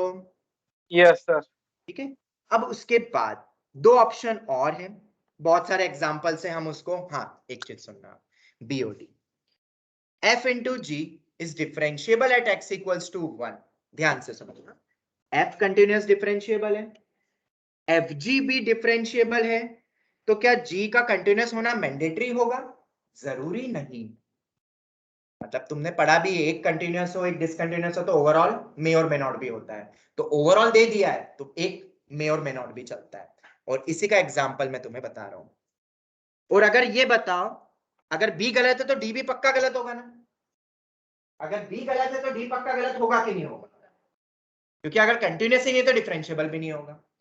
पर अगर कंटीन्यूअस है तो अपन डी पे कमेंट नहीं कर सकते, पर पहले मैंने रखा बी, और जब भी ऐसा हमें श्योर शॉट नहीं पता तो हमें एक ऐसा एग्जांपल सेट करना पड़ेगा, हमें रिवर्स कन्वर्स, मतलब हमें कोई एक ऐसा एग्जांपल सोचना जिस पे ये डिसअप्रूव हो जाए। तुम नहीं सोच पाओ तो हम कमेंट नहीं कर सकते, पर अगर तुमने सोच लिया कि ऐसा केस बन रहा है जिसपे ट्रू नहीं है तो पक्का अपन टिक कर सकते हैं रॉन्ग। याद है अपन ट्रांजिटिव में अपन ऐसे ही करते हैं, रिफ्लेक्सिव सिमेट्रिक ट्रांजिटिव में मैंने बोला था ना, ऐसा एग्जांपल सोचो जिसपे वो डिसअप्रूव हो रहा है, हमने ऐसे करे हैं रिलेशंस में भी।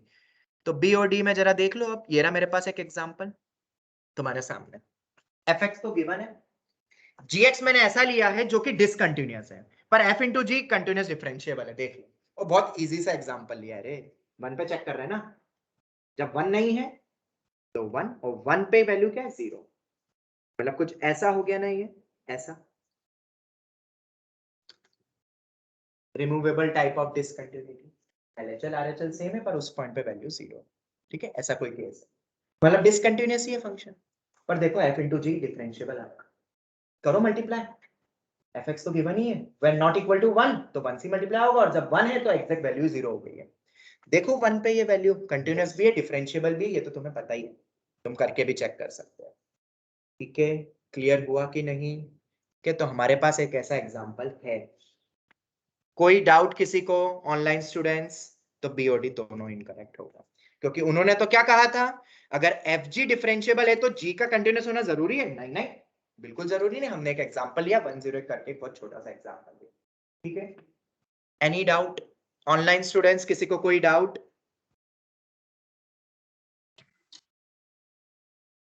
ऑनलाइन स्टूडेंट समझ में आया?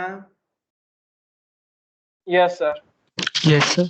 ठीक है, एक पॉइंट और मैं इसमें ऐड ऑन करूंगा, चलो ये तो अभी आ गया, एक और कौन सा इस टाइप का पॉइंट बन सकता है जो मैंने सोचा है कि अपन कोई भी एक g फंक्शन को ऐसा लिख सकते हैं, gx एक फंक्शन को f plus g minus f करके लिख ही सकते हैं। ठीक है, ध्यान से सुनना, अगर f प्लस g डिफरेंशिएबल है, एफ तो है ही सही, ये वाले स्टेटमेंट पे आ रहा हूं मैं जहां पे प्रोडक्ट दिया था ना, अब मैं एडिशन वाला देख रहा हूं कि एफ प्लस जी पे भी तुम ऐसा कमेंट कर सकते हो क्या? तो अगर एफ प्लस जी डिफरेंशिएबल है तो जी भी डिफरेंशिएबल होगा ना, फिर तो जरूरी है ना, यस और नो। और अगर ये नहीं हुआ तो तुमने एडिशन सब्ट्रैक्शन में तुमने पढ़ा हुआ है शायद कि अगर एक कंटिन्यूअस हो एक नहीं है तो ओवरऑल हमेशा डिसकंटिन्यूअस होता है एडिशन सब्ट्रैक्शन में। ऑनलाइन स्टूडेंट याद आया कि नहीं ये पॉइंट? एक है एक नहीं है तो ओवरऑल एडिशन सब्ट्रैक्शन हमेशा डिसकंटिन्यूअस या नॉन डिफरेंशिएबल होता है। तो एडिशन या सब्ट्रैक्शन में तो डायरेक्टली रिलेशन होगा ना दोनों में, इसमें डायरेक्टली है, समझ में आया? ओवरऑल दे दे और एक पूछे, तुम देख सकते हो यहाँ पे ओवरऑल दे दे और फिर एक पूछ रहे, तो अगर ये है, ये तो ऑलरेडी एक के बारे में तो दे ही दिया है, अगर ये है तो ये भी होगा, और अगर ये नहीं है तो ये भी नहीं होगा। ये एक इंपॉर्टेंट पॉइंट है। अब हो सकता है शायद एडिशन पे पूछ ले, प्रोडक्ट में तो दिया हुआ एक छोटा सा डी को अपन ऐसा भी लिख सकते हैं। ये सब अपना थॉट प्रोसेस वाला था। ये क्वेश्चन को मैं टफ बोलूंगा, जिसने पहले से ये पढ़ा हुआ है इस टाइप की कॉन्सेप्ट उसके लिए शायद इजी होगी, पर बाकी सभी बच्चों के लिए this question is tough to tick the correct answer in the appropriate time. Okay, फिर से नहीं मिल रहा है यार, ये कहाँ चला जाता है एस? सर सर्च का ऑप्शन है ना राइट। अरे वो सर्च में मुझे आलस आता है मुझे आलस आता है, पता नहीं क्यों सर्च में टाइप करने में आलस आता है खैर कोई बात नहीं। तो सेवेंथ का आंसर क्या हो गया जरा बताओ जल्दी से? ए एंड सी एसी हो गया। आगे बढ़ते हैं, एट वन बहुत इजी, अब आया इजी है सर। और प्रॉपर्टीज आनी चाहिए बस तुम्हें, और कुछ नहीं है। एडजॉइंट ऑफ ए क्या होता है? Determinant of A to the power n minus two into A, यही होता है ना, यही होता है। और एक और याद रखना है, ए इंटू एडजॉइंट ऑफ ए क्या होता है? डिटरमिनेंट ए इंटू आई। हमने तो बहुत प्रॉपर्टी पढ़ी है, ठीक है, उनमें से प्रॉपर्टी बेस में तुम्हें हर बार बोलता हूं आता है, देखो इस बार आया तो कितना इजी हो गया। M inverse is equal to, ये एम है यहाँ पे, ठीक है, M inverse is equal to determinant of M, n तो मेरा 3 दे दिया यहाँ पे, तो ये तो 1 ही हो गया, डिटरमिनेंट एम इंटू एम, ये हो गया। और प्रायर पोस्ट, अब देखो इन्वर्टिबल है तो determinant M not equal to 0 ही होगा, एम से मल्टीप्लाई कर दो दोनों तरफ तो एम स्क्वायर हो जाएगा, यस और नो? यही आएगा ना, ये इंटू, ये आ गया। या दोनों तरफ अब डिटरमिनेंट ले लो, दोनों तरफ डिटरमिनेंट ले लो, तो आई का डिटरमिनेंट कितना होता है? 1। के ए का होल डिटरमिनेंट क्या होता है? वो एक अलग मैट्रिक्स बोल दो, k raise to n into determinant है, तो क्यूब इंटू डिटरमिनेंट एम, यही आ रहा है, देख लो कुछ गलती तो नहीं करी कि पावर में 4 इज इक्वल टू 1 आ रहा है, यही आ रहा है ना? ये एम स्क्वायर है ना शायद, हाँ, तो ये पावर 5 हो गई, और अगर पावर 5 है तो प्लस माइनस 1 नहीं, 1 ही होगा, 1 डिटरमिनेंट एम इक्वल्स टू 1। ऐसे ही डिटरमिनेंट एम आ गया तो तुम्हें पता है एडजॉइंट ऑफ एम, अब तो तुम कर लोगे यार, अब तो कुछ नहीं, एम इनवर्स एम के बराबर आ गया, एम के बराबर आ गया, तो दोनों तरफ एम से मल्टीप्लाई कर दो तो आई आ गया M square is equal to I. ये दोनों तरफ एडजॉइंट ले लो, ये भी करेक्ट हो जाएगा, पर एम का आई होना हमेशा जरूरी नहीं है, ऑलवेज ट्रू बोला है, तो एम आई नहीं हो तो भी चलेगा। ये एक वो है ना involutory matrix, M A square equal to I, हो गया, डायरेक्ट हो गया।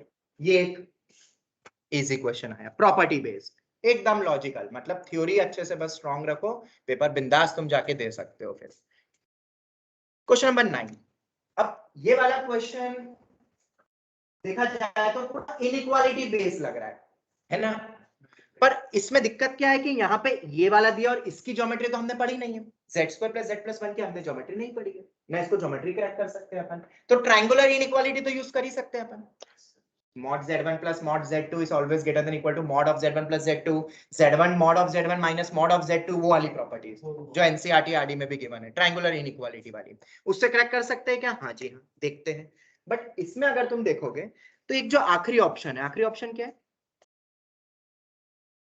सेट है S has exactly 4 एलिमेंट्स, मतलब जब मैं इसको सॉल्व करूंगा तो Z सिर्फ 4 पॉसिबल है, जो कि पक्का गलत है। क्यों वो सुनो, अगर Z तो मेरा कॉम्प्लेक्स नंबर है ना, अगर z रियल होता है तो तुम्हें 4 वैल्यू मिल रही है एग्जैक्टली। क्यों? रियल नंबर का मॉड है तो मॉड हटेगा तो प्लस माइनस 1 आएगा, 2 क्वाड्रेटिक बनेगी, दोनों के रियल रूट्स आ रहे हैं।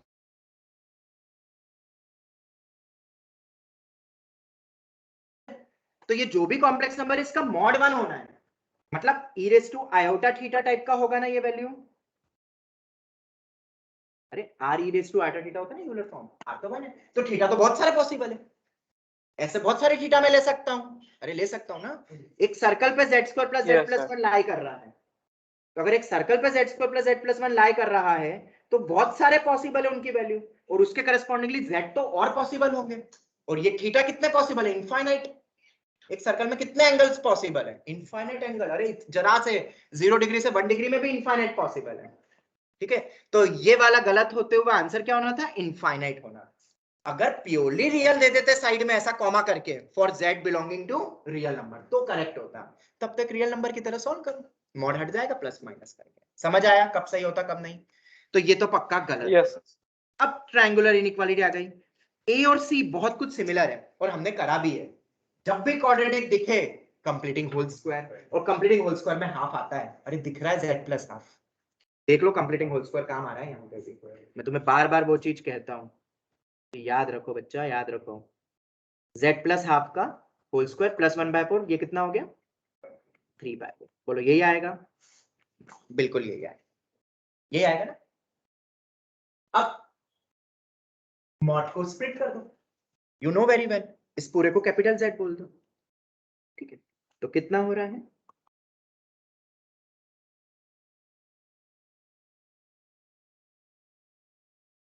ये वैल्यू ऐसी होगी और ये वैल्यू किसके बराबर दी हुई है? 1।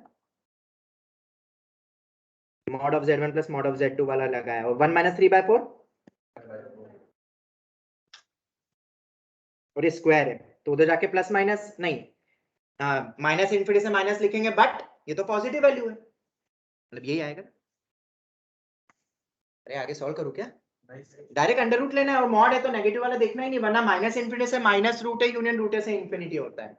तो ये एज इट इज आ रहा है, हमारा सिर्फ पॉजिटिव लेना है क्योंकि वो मॉड लगा हुआ है, पॉजिटिव होता है mod of z plus 1/z। तो c हो गया, तो अगर c हो गया तो पक्का ये गलत हो गया। अब मैं ना यहाँ पे एक पॉइंट पे आता हूँ, शायद तुम्हें ना पता हो, शायद तुम गलती कर दो आईआईटी के पेपर में। सुनना, ऐसा हो सकता है क्या? जनरली बच्चों को क्या दिमाग में आता है वो मैं बता रहा हूँ। ए या सी में से कोई एक तो पक्का करेक्ट होगा, एक में ले से एक में नहीं करे, तो ऐसा लगता है कि नहीं लगता इन टाइप के क्वेश्चन में? हाँ बस यही पॉइंट में आ रहा हूँ। एक चीज और एड ऑन करी हुई है, ध्यान से देखना आप। हर z की वैल्यू के लिए वो इक्वल, मतलब वो कंडीशन ट्रू हो, मतलब ऐसा भी पॉसिबल है कि a और c दोनों ही इनकरेक्ट हो सकता है ऐसा। अरे कुछ z के लिए ये ट्रू हो रहा हो, कुछ z के लिए ये ट्रू हो रहा हो, तो गलत तो फिर दोनों हो जाएंगे। ये पॉइंट समझ आया कि नहीं? क्योंकि जब ऐसे आते ना तो हमारा दिमाग क्या कहता है, मल्टीपल करेक्ट में कोई ना कोई एक पे तो लगाना ही है टिक। पर आईआईटी ऐसा भी दे सकती है कि दोनों ही गलत हो, क्योंकि फॉर ऑल z दिया हुआ है। ये एक फिर से एक की फैक्टर है जो आईआईटी ध्यान देती है, और जहां मैक्सिमम बच्चे गलत कर देते हैं। बहुत कूल माइंड से करना है, मैं फिर कह रहा हूँ। ऑनलाइन स्टूडेंट समझ में आया? ऐसा हो सकता है ना कभी इन टाइप के प्रॉब्लम में कि ए और सी दोनों ही गलत हो, भले ही तुम्हें ऐसा लग रहा है एक का निगेशन दूसरा है, पर यहां दिया हुआ है भाई फॉर ऑल z के लिए बात कर रहे हैं, जो कि ये कंडीशन ट्रू कर रहे हैं। तो कुछ कुछ ऐसे हो सकते हैं जो दोनों ट्रू कर रहे हो तो फिर गलत हो जाएगा, हमेशा ट्रू रखना है। सेम अब यहाँ पे भी आते हैं, mod z less than equal to 2। अब यहाँ पे भी तुम ट्रायंगुलर इनइक्वालिटी से कर सकते हो। ठीक है, ये हाफ है, ये z तो नहीं दिख रहा है ना किसी को? कभी कभार ये भी आंखों का धोखा होता है, क्योंकि z प्लस 1/z का मैंने डायरेक्ट रिलेशन बताया हुआ है, मिनिमम मैक्सिमम वो 2 है। ठीक है, ये गलती मत कर देना। ठीक है, अब देखो इधर mod z less than equal to 2, यहाँ पे तुम इनइक्वालिटी लगा सकते हो, बट मैं यहाँ पे थोड़ा सा ज्योमेट्रिकली क्रैक करना चाहता हूँ इस इनइक्वालिटी को। अब सुनना कैसे।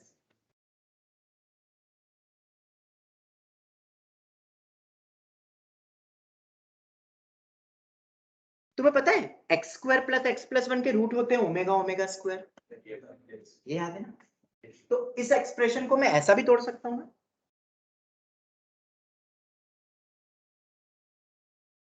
बोलो यस और नो, यस और नो। ऑनलाइन स्टूडेंट जवाब दो। Yes sir. ये भी कर सकता हूँ, ये भी दिमाग में रखो, कंप्लीटिंग होल स्क्वायर तो ये अपन ने पढ़े फैक्टर्स भाई, तो कहीं ना कहीं तो रिलेटेड है, ये हमने एक्सप्रेशन देखा है पहले भी कॉम्प्लेक्स में। तो इन दोनों का प्रोडक्ट 1 होना चाहिए, मतलब ऐसे ही बोले ना, ठीक है। तो एक और खास बात, ये ओमेगा और ओमेगा स्क्वायर दोनों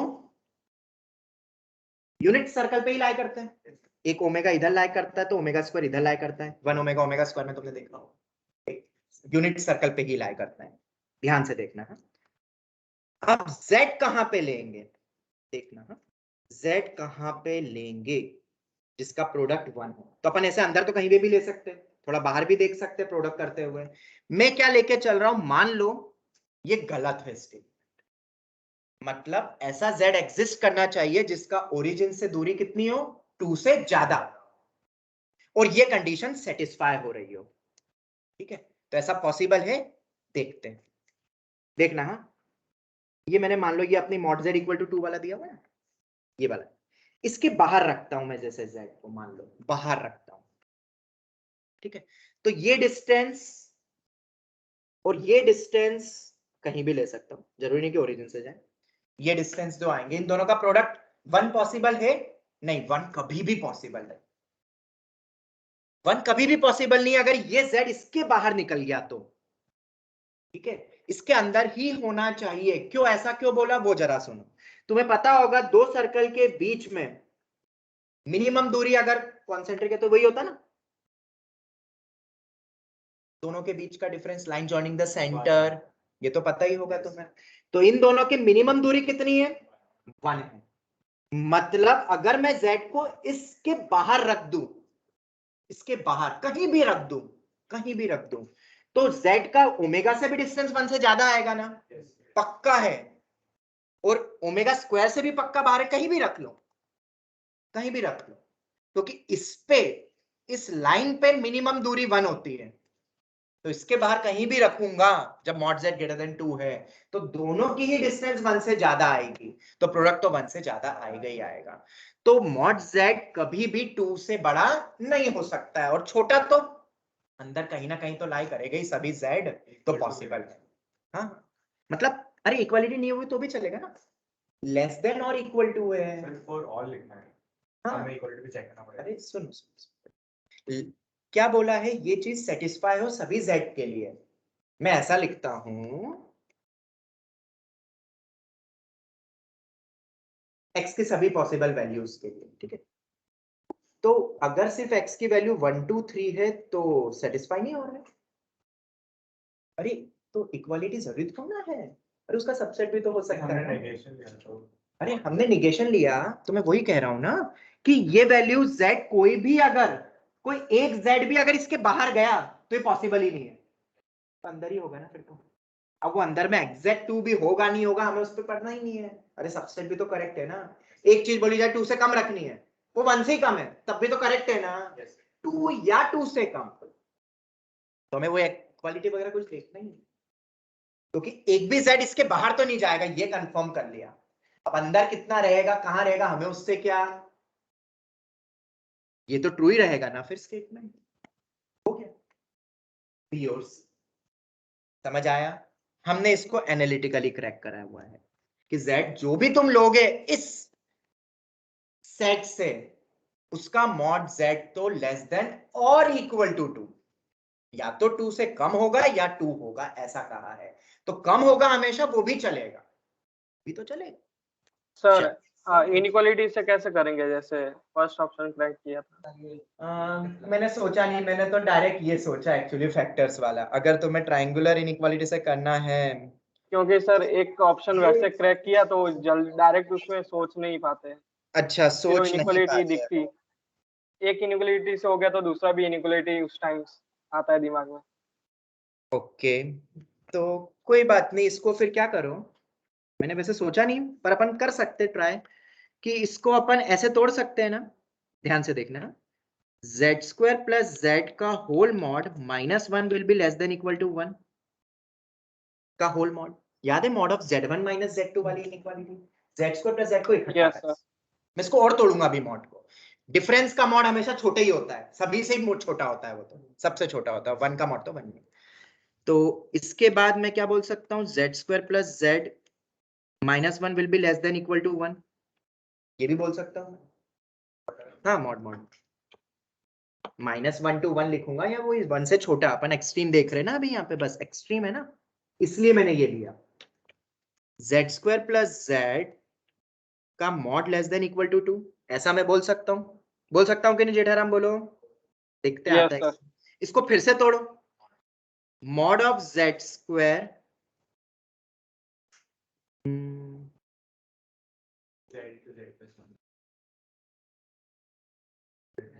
अरे रुको, z² + z का mod will be greater than और इक्वल टू,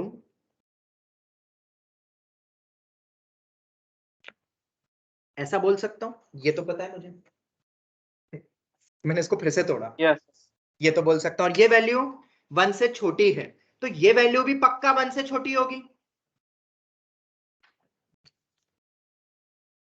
कि नहीं? 2 से छोटी मतलब, हाँ एक -1 और है ना, नहीं अच्छा वो 2 है ना, सॉरी 2। तो mod of z² minus mod z का mod less than equal to 2 है, तो मॉड z को भी 2 से छोटा होना चाहिए। यहां से अपन मॉड z को t मानेंगे, इनइक्वालिटी को सॉल्व करेंगे। कर सकते हो शायद, तुम चेक कर लेना, देख लोगे जेठाराम? Yes sir. हो गया ना अब तो? अरे मॉड z को r मान लो, r² माइनस r का mod less than equal to 2, तो r² माइनस r -2 से 2, और फिर r पॉजिटिव है, इंटरवल निकाल लो।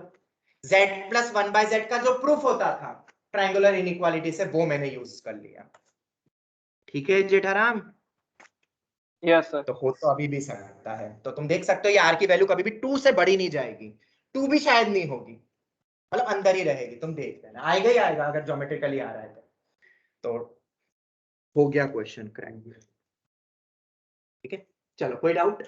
2 भी नहीं होगा, यहां से भी दिख रहा है, क्योंकि एक को रखोगे तो दूसरा इसके बाहर ही जाएगा, अगर एक को कोलिनियर टाइप में रखोगे तो दूसरा उससे बड़ा ही होगा, मतलब एक 1 हो सकता है तो एक 1 से बड़ा ही होगा, वैसा बन रहा था यहाँ पे भी, पर इनइक्वालिटी। चलो 10th पे आ सकते हैं।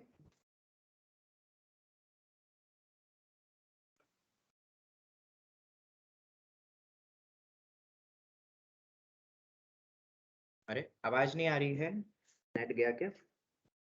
ऑनलाइन स्टूडेंट्स 10th स्टार्ट कर सकते हैं? Yes sir. Yes sir. यहाँ पे दिया हुआ है, अब देखो, मैंने तुम्हें पहले भी कहा है कि प्रॉपर्टीज ऑफ ट्रायंगल पे आई नो कि तुम हाई फाई क्वेश्चन नहीं कर पाओगे क्योंकि बहुत टफ हो जाता है, बट बेसिक फॉर्मूलेस तो आते हैं ना। आईआईटी ने 2 साल पहले भी फॉर्मूला बेस्ड पूछा था, ये एक और फॉर्मूला बेस्ड आया, तुम्हें सिर्फ यहाँ पे हाफ एंगल फॉर्मूले लगाने हैं, आंसर तो तुम्हारे सामने आएगा और कुछ नहीं करना है। बस ये है कि थोड़ा सा मजा आने वाला है क्योंकि एक एक्सप्रेशन के बारे में तुम कमेंट नहीं कर पाओगे, तो थोड़ा सा कैलकुलेशन ज्यादा होगी, ये थोड़ा सा मैं कैलकुलेटिव बोलता हूँ। क्या बोल एक रहे ही थे? हुआ, y90 आया और कुछ नहीं हुआ। हाँ बस वो दूसरा नहीं हो रहा है, राइट? हाँ अब देखो मैं कैसे, फिर तो मैंने छोड़ ही दिया तो। मैंने भी जब ये करा था तो मेरा सिंगल करेक्ट आ रहा था, पर दूसरे पे कमेंट नहीं कर पा रहा था, मतलब इन दो पे कमेंट, ये पक्का गलत आएगा, मैं बता देता हूँ, ये करेक्ट आ रहा है, इस पे कमेंट नहीं हो पा रहा है, और 1 और मोर देन करेक्ट है तो सिंगल करेक्ट भी हो सकता है। अब या तो 1 लो या तो सीधे 4 मार्क लो, या तो -2 ले लो, क्या पता ये नहीं हुआ तो तीनों पॉसिबिलिटी अभी भी बनती। करना कैसे अब मैं बता देता हूँ, मैंने खुद ने पेपर क्योंकि सॉल्व किया है तो आई नो कि क्या क्या प्रॉब्लम आई है, तभी मैं तुम्हारे साथ डिस्कशन कर सकता हूँ, वरना तो सिर्फ सॉल्यूशन देख के तो कैसे, फिर डिस्कशन कोई फायदा ही नहीं है, ऐसा होगा कर लो, ऐसा होगा कर लो। चलो 10x/2 + 10z/2 हाफ एंगल फॉर्मूले ही क्लिक होते हैं, और भी कुछ हो सकता है पर मेरे को सबसे पहले हाफ एंगल फॉर्मूले क्लिक हुए, तो 10x/2 का हाफ एंगल फॉर्मूला। हाँ एक चीज और, ये भी मैंने शायद पहले बताया, मैं फिर से बता देता हूँ। सर आपने तो हमें या किताबों में तो एबीसी के साथ दिया रहता है, ये XYZ क्यों यूज करते हैं? ऐसा पहले भी करा है आईआईटी में, और PQR भी तो यूज कर लेते कई बार, तो सुनो मैंने शायद तुम्हें रीजन पहले दिया था, क्योंकि ऑप्शन में भी ABCD होते हैं, तो बच्चा कंफ्यूज नहीं हो इन एबीसीडी और ट्राइंगल एबीसी से, शायद ये मैंने तुम्हें दिया था रीजन, तुम्हें याद हो तो इस कारण वो XYZ। अब PQR क्यों नहीं यूज कर सकते हैं? क्योंकि शायद PQR क्यों नहीं करा, क्योंकि R तो अपना वो सरकम रेडियस इन रेडियस से भी रिलेट हो जाता है, मे बी इसलिए XYZ बहुत यूज करती है IIT। तुम पिछले 3-4 सालों के पेपर्स देखोगे तो XYZ के ही ट्रायंगल में सब कुछ पूछा है, ऐसा मेरे को लगता है। सर ये XYZ वैन तो थोड़ा इक्वेशन लिखना स्लो हो गया, ABC में होता तो वो तो डायरेक्ट लिख होता ही देते। है। और मैंने तुम्हें क्या रीजन दिया वो समझ में आया कि नहीं, कि XYZ में ही क्यों दिया उन्होंने। ABC sir. जब सबने वो पढ़ा है, वो प्रॉब्लम नहीं, पर वो बात अलग है कि प्रॉब्लम ज्यादा हो जाती है। ABCD से तो हम कभी करते नहीं, पर अब प्रॉब्लम ज्यादा हो गई XYZ में, क्योंकि सब XYZ में ही सोचना है हमें हर फॉर्मूला। ठीक है, तो कोई बात नहीं, अपन स्टार्टिंग से ही चेंज कर दो। X को मान लो A, Y को मान लो B, Z को मान लो C, और फिर पूरा सॉल्व करो। पर उसमें भी थोड़ा ना दिमाग एकदम नहीं काम करता है, क्योंकि ऑप्शन XYZ में दिया हुआ है। ठीक है, ये तो वैसे ही हो गया जो बचपन में मेंटल एबिलिटी में होता था, A को 2 मानो, B को C मानो, K को R मान लो और फिर करो सॉल्व, और 4 ऑप्शन। कितना दिमाग खराब होता था ना फ्रस्ट्रेशन। ये कुछ वैसे ही क्वेश्चन है, और ये है भी ट्रिको का। तो चलो अपन आते हैं फिर क्वेश्चन पे। 10x/2, बहुत सारे फॉर्मूले जिसमें से एक ये वाला था। थोड़ा सा माइंड गेम है देखो, और IIT माइंड गेम के साथ खेलती है। एक तो ये वाला फॉर्मूला था हाफ एंगल, ठीक है, एक तो ये वाला हो गया। उसके बाद एक और फॉर्मूला ऊपर नीचे इसी से मल्टीप्लाई कर दो तो delta upon S into S minus x, याद आया कि नहीं। और एक और हो जाता है S minus y into S minus z upon में डेल्टा, ये होता है। अब दो का एडिशन करना है तो एक हमारे मॉड्यूल का ही एक क्वेश्चन एक्सरसाइज के, इसमें दो थे, तो मैंने शायद तुम्हें बताया भी था कि अपन नीचे डेल्टा वाला ले लेते हैं ताकि कैलकुलेशन कम होगी, डिनोमिनेटर सेम है, तो ये वाला अपन यूज कर लेंगे। और जब तुम इसमें रखते हो x plus y plus z, क्या है बेसिकली 2s है। 2s है, सेमी का भी सेमी, ये 2 और ये 2 चला जाएगा, तो इससे एक रिलेशन आता है, और वो रिलेशन क्या आता है, that delta is equal to, मेरे पास लिखा हुआ जब मैंने सॉल्व किया था आज सुबह, डेल्टा आया सर साइन है y/2 is equal to cos y/2 आ रहा है। हाँ ठीक है, पर मैंने अभी जैसा सॉल्व करके तुम्हें बताया मैंने वैसे ही किया था, तो कुछ ये आया था, delta is equal to s minus x into S minus z, ये टर्म आई थी। इतना क्लियर है? इतना क्लियर है कि नहीं, जवाब दो। ठीक है, Yes, sir. ये टर्म आ गई। तो delta is equal to s minus x into S minus z है, तो इससे तुम क्या और प्रेडिक्ट कर सकते हो, तो बहुत इजी है। डेल्टा ये आया, तो डेल्टा स्क्वायर कितना हो जाएगा, चलो डेल्टा स्क्वायर भी छोड़ो, ये जो RHS में जो लिखा हुआ उसको अपन क्या लिख सकते हैं, S minus x into S minus Z को delta square upon S into S minus Y, ऐसा लिख सकता हूं। अलग अलग फॉर्मेट बता Yes. रहा हूं। तो एक डेल्टा गया तो डेल्टा आ गया s into S minus y के बराबर, ये आया कि नहीं। ठीक है, और कैसे, और क्या करोगे, और क्या क्या कर सकते हो, सर 10 ये आ गया। हाफ एंगल में लिख देंगे, delta upon S into S sir minus फिर से cos और sin के हाफ एंगल में कन्वर्ट करते हैं। हाफ 10 एंगल y/2 1 आ जाएगा। अच्छा, तुमने हाफ एंगल में बदले, ओके। डेल्टा सर अपॉन ये S। पूरा मैंने डेल्टा में नहीं लिखा, तो क्या कहते हैं जो इक्वेशन थी उसमें क्या ओके, सिंपल तरीके से डेल्टा लिखा क्या और होता है, रीअरेंज कर अंडर दिया। Root of s into S minus x into S minus y into S minus z, यही होता है ना, s into S minus y. Square और ऊपर करोगे वाला और सिंप्लीफाई कर रहे थे शायद, तो इससे आता है ये x square plus Z square equal to y square, ये आ जाए। डेल्टा को भी अपन वापस से हेरोन्स फॉर्मूला से लिख देते हैं। ठीक है, तो ये टर्म आएगी, या स्टार्टिंग में रख देते हैं, यहाँ से जो एक्सप्रेशन आया था बस डेल्टा की सर वैल्यू या को तो हेरोन्स फॉर्मूला से रखना था। हाँ सर ये मतलब कर सकते, एस कर सकते। एस और वाई वाली टर्म को बाहर ले जाएंगे तो cos और sin का हाफ एंगल बन रहा है। ठीक है, मतलब तुम हाफ एंगल से ही डील कर रहे हो, ठीक है, कर सकते हो। ऐसे तो और भी है, डेल्टा अपने पास देखो ये वाले भी फॉर्मूले हैं, s माइनस वाई 10y/2, इससे भी हो जाएगा, और इससे एक रिलेशन भी मिल रहा है वैसे आप देखा जाए तो, ये पता है कि नहीं, s माइनस ए 10a/2, s minus b 10b/2, s minus c 10c/2, ये भी होते हैं फॉर्मूले एरिया के। और x square plus Z square Y square आ गया, तो y पे कितना एंगल आ रहा है 90 डिग्री, तो ये 45 हो गया, तो डेल्टा किसके बराबर आ रहा है, s माइनस वाई के भी बराबर आ रहा है। समझ आ रहा है कि नहीं। ठीक है, तो इससे भी बहुत सारे रिलेशंस मिल रहे हैं, मैं बस तुम्हें बता रहा हूं, पर दिक्कत वाली बात क्या है कि ये फॉर्म नहीं बनेगा, ये वाला फॉर्म नहीं बन रहा है इसमें, ठीक है। तो अब ये वाला फॉर्म कैसे बनेगा वो मैं बताता हूं, ध्यान से सुनना। हाँ, एक x कैसे लाया, x upon y plus z. तो ध्यान से सुनना मैंने कैसे क्रैक करा है इसको। ये मेरा ट्राइंगल, एक बार ट्राइंगल बनाओ। ये मेरा y हो गया, ये मेरा y हो गया, ये मेरा x बोल दो और ये मेरा z बोल दो, ठीक है। ये 90 डिग्री है। तो 10x/2 पूछा है ना, 10x/2 को अपन क्या लिख सकते थे, delta upon s into S minus x तो लिख ही सकते थे, ठीक है। अब ये जो डेल्टा है, ये जो डेल्टा है, क्या उसको अपन ऐसा नहीं लिख सकते, half into s minus y x into z, ये हाफ बेस इंटू हाइट से ये क्रैक हुआ है। जब मैंने फिर और सोचा तब मैंने इसका आंसर, क्योंकि मेरा तो यही आ रहा था, हाफ एक्स इंटू जेड लिख सकते हैं कि नहीं, लिख सकते हैं अपन, हाफ बेस इंटू हाइट। वो एक एक्स जो लाना था वो मैं वैसे ओरिजिनेट करा मैंने, और नीचे वाले को तो एक्सपांड कर दो, वही एस को रख दो, x plus y plus z by 2, और ये एक्सप्रेशन मेरे पास है ही सही, कौन सा, x square plus Z square equal to y square. जब यहाँ पे रखोगे तो ये एग्जैक्ट बन रहा है, तो ये एक ऑप्शन है, ठीक है। तो इस क्वेश्चन को अगर अपन देखें तो एक पार्ट तो हाफ एंगल से आ रहा है, ये पार्ट में थोड़ी सी कैलकुलेशन हुई है, तो इस क्वेश्चन को मैं कैलकुलेटिव लेता हूं, क्योंकि ये ऑन स्पॉट कौन सोचेगा कि हाफ बेस इनटू हाइट भी तो लगा सकते हैं डेल्टा को, अरे ये भी यहाँ पे भी लगा सकते थे तुम। ये जो रिलेशन आया, इस डेल्टा की जगह तुम्हें सिर्फ ये लिखना है, हाफ एक्स जेड, तो डायरेक्ट आ रहा था। ये सोचना थोड़ा सा टफ हो जाता है, बट ये आप दिमाग में रखना कि ये भी एक एरिया होता है, क्योंकि राइट एंगल ट्राइंगल है, राइट एंगल है इसीलिए। और हम जितनी भी चीजें कर रहे हैं बट नॉर्मल राइट एंगल के, मतलब नॉर्मल ट्राइंगल्स के लिए फॉर्मूले लगा रहे हैं। समझ आ गया जेठाराम, ये सोचना था यस बस।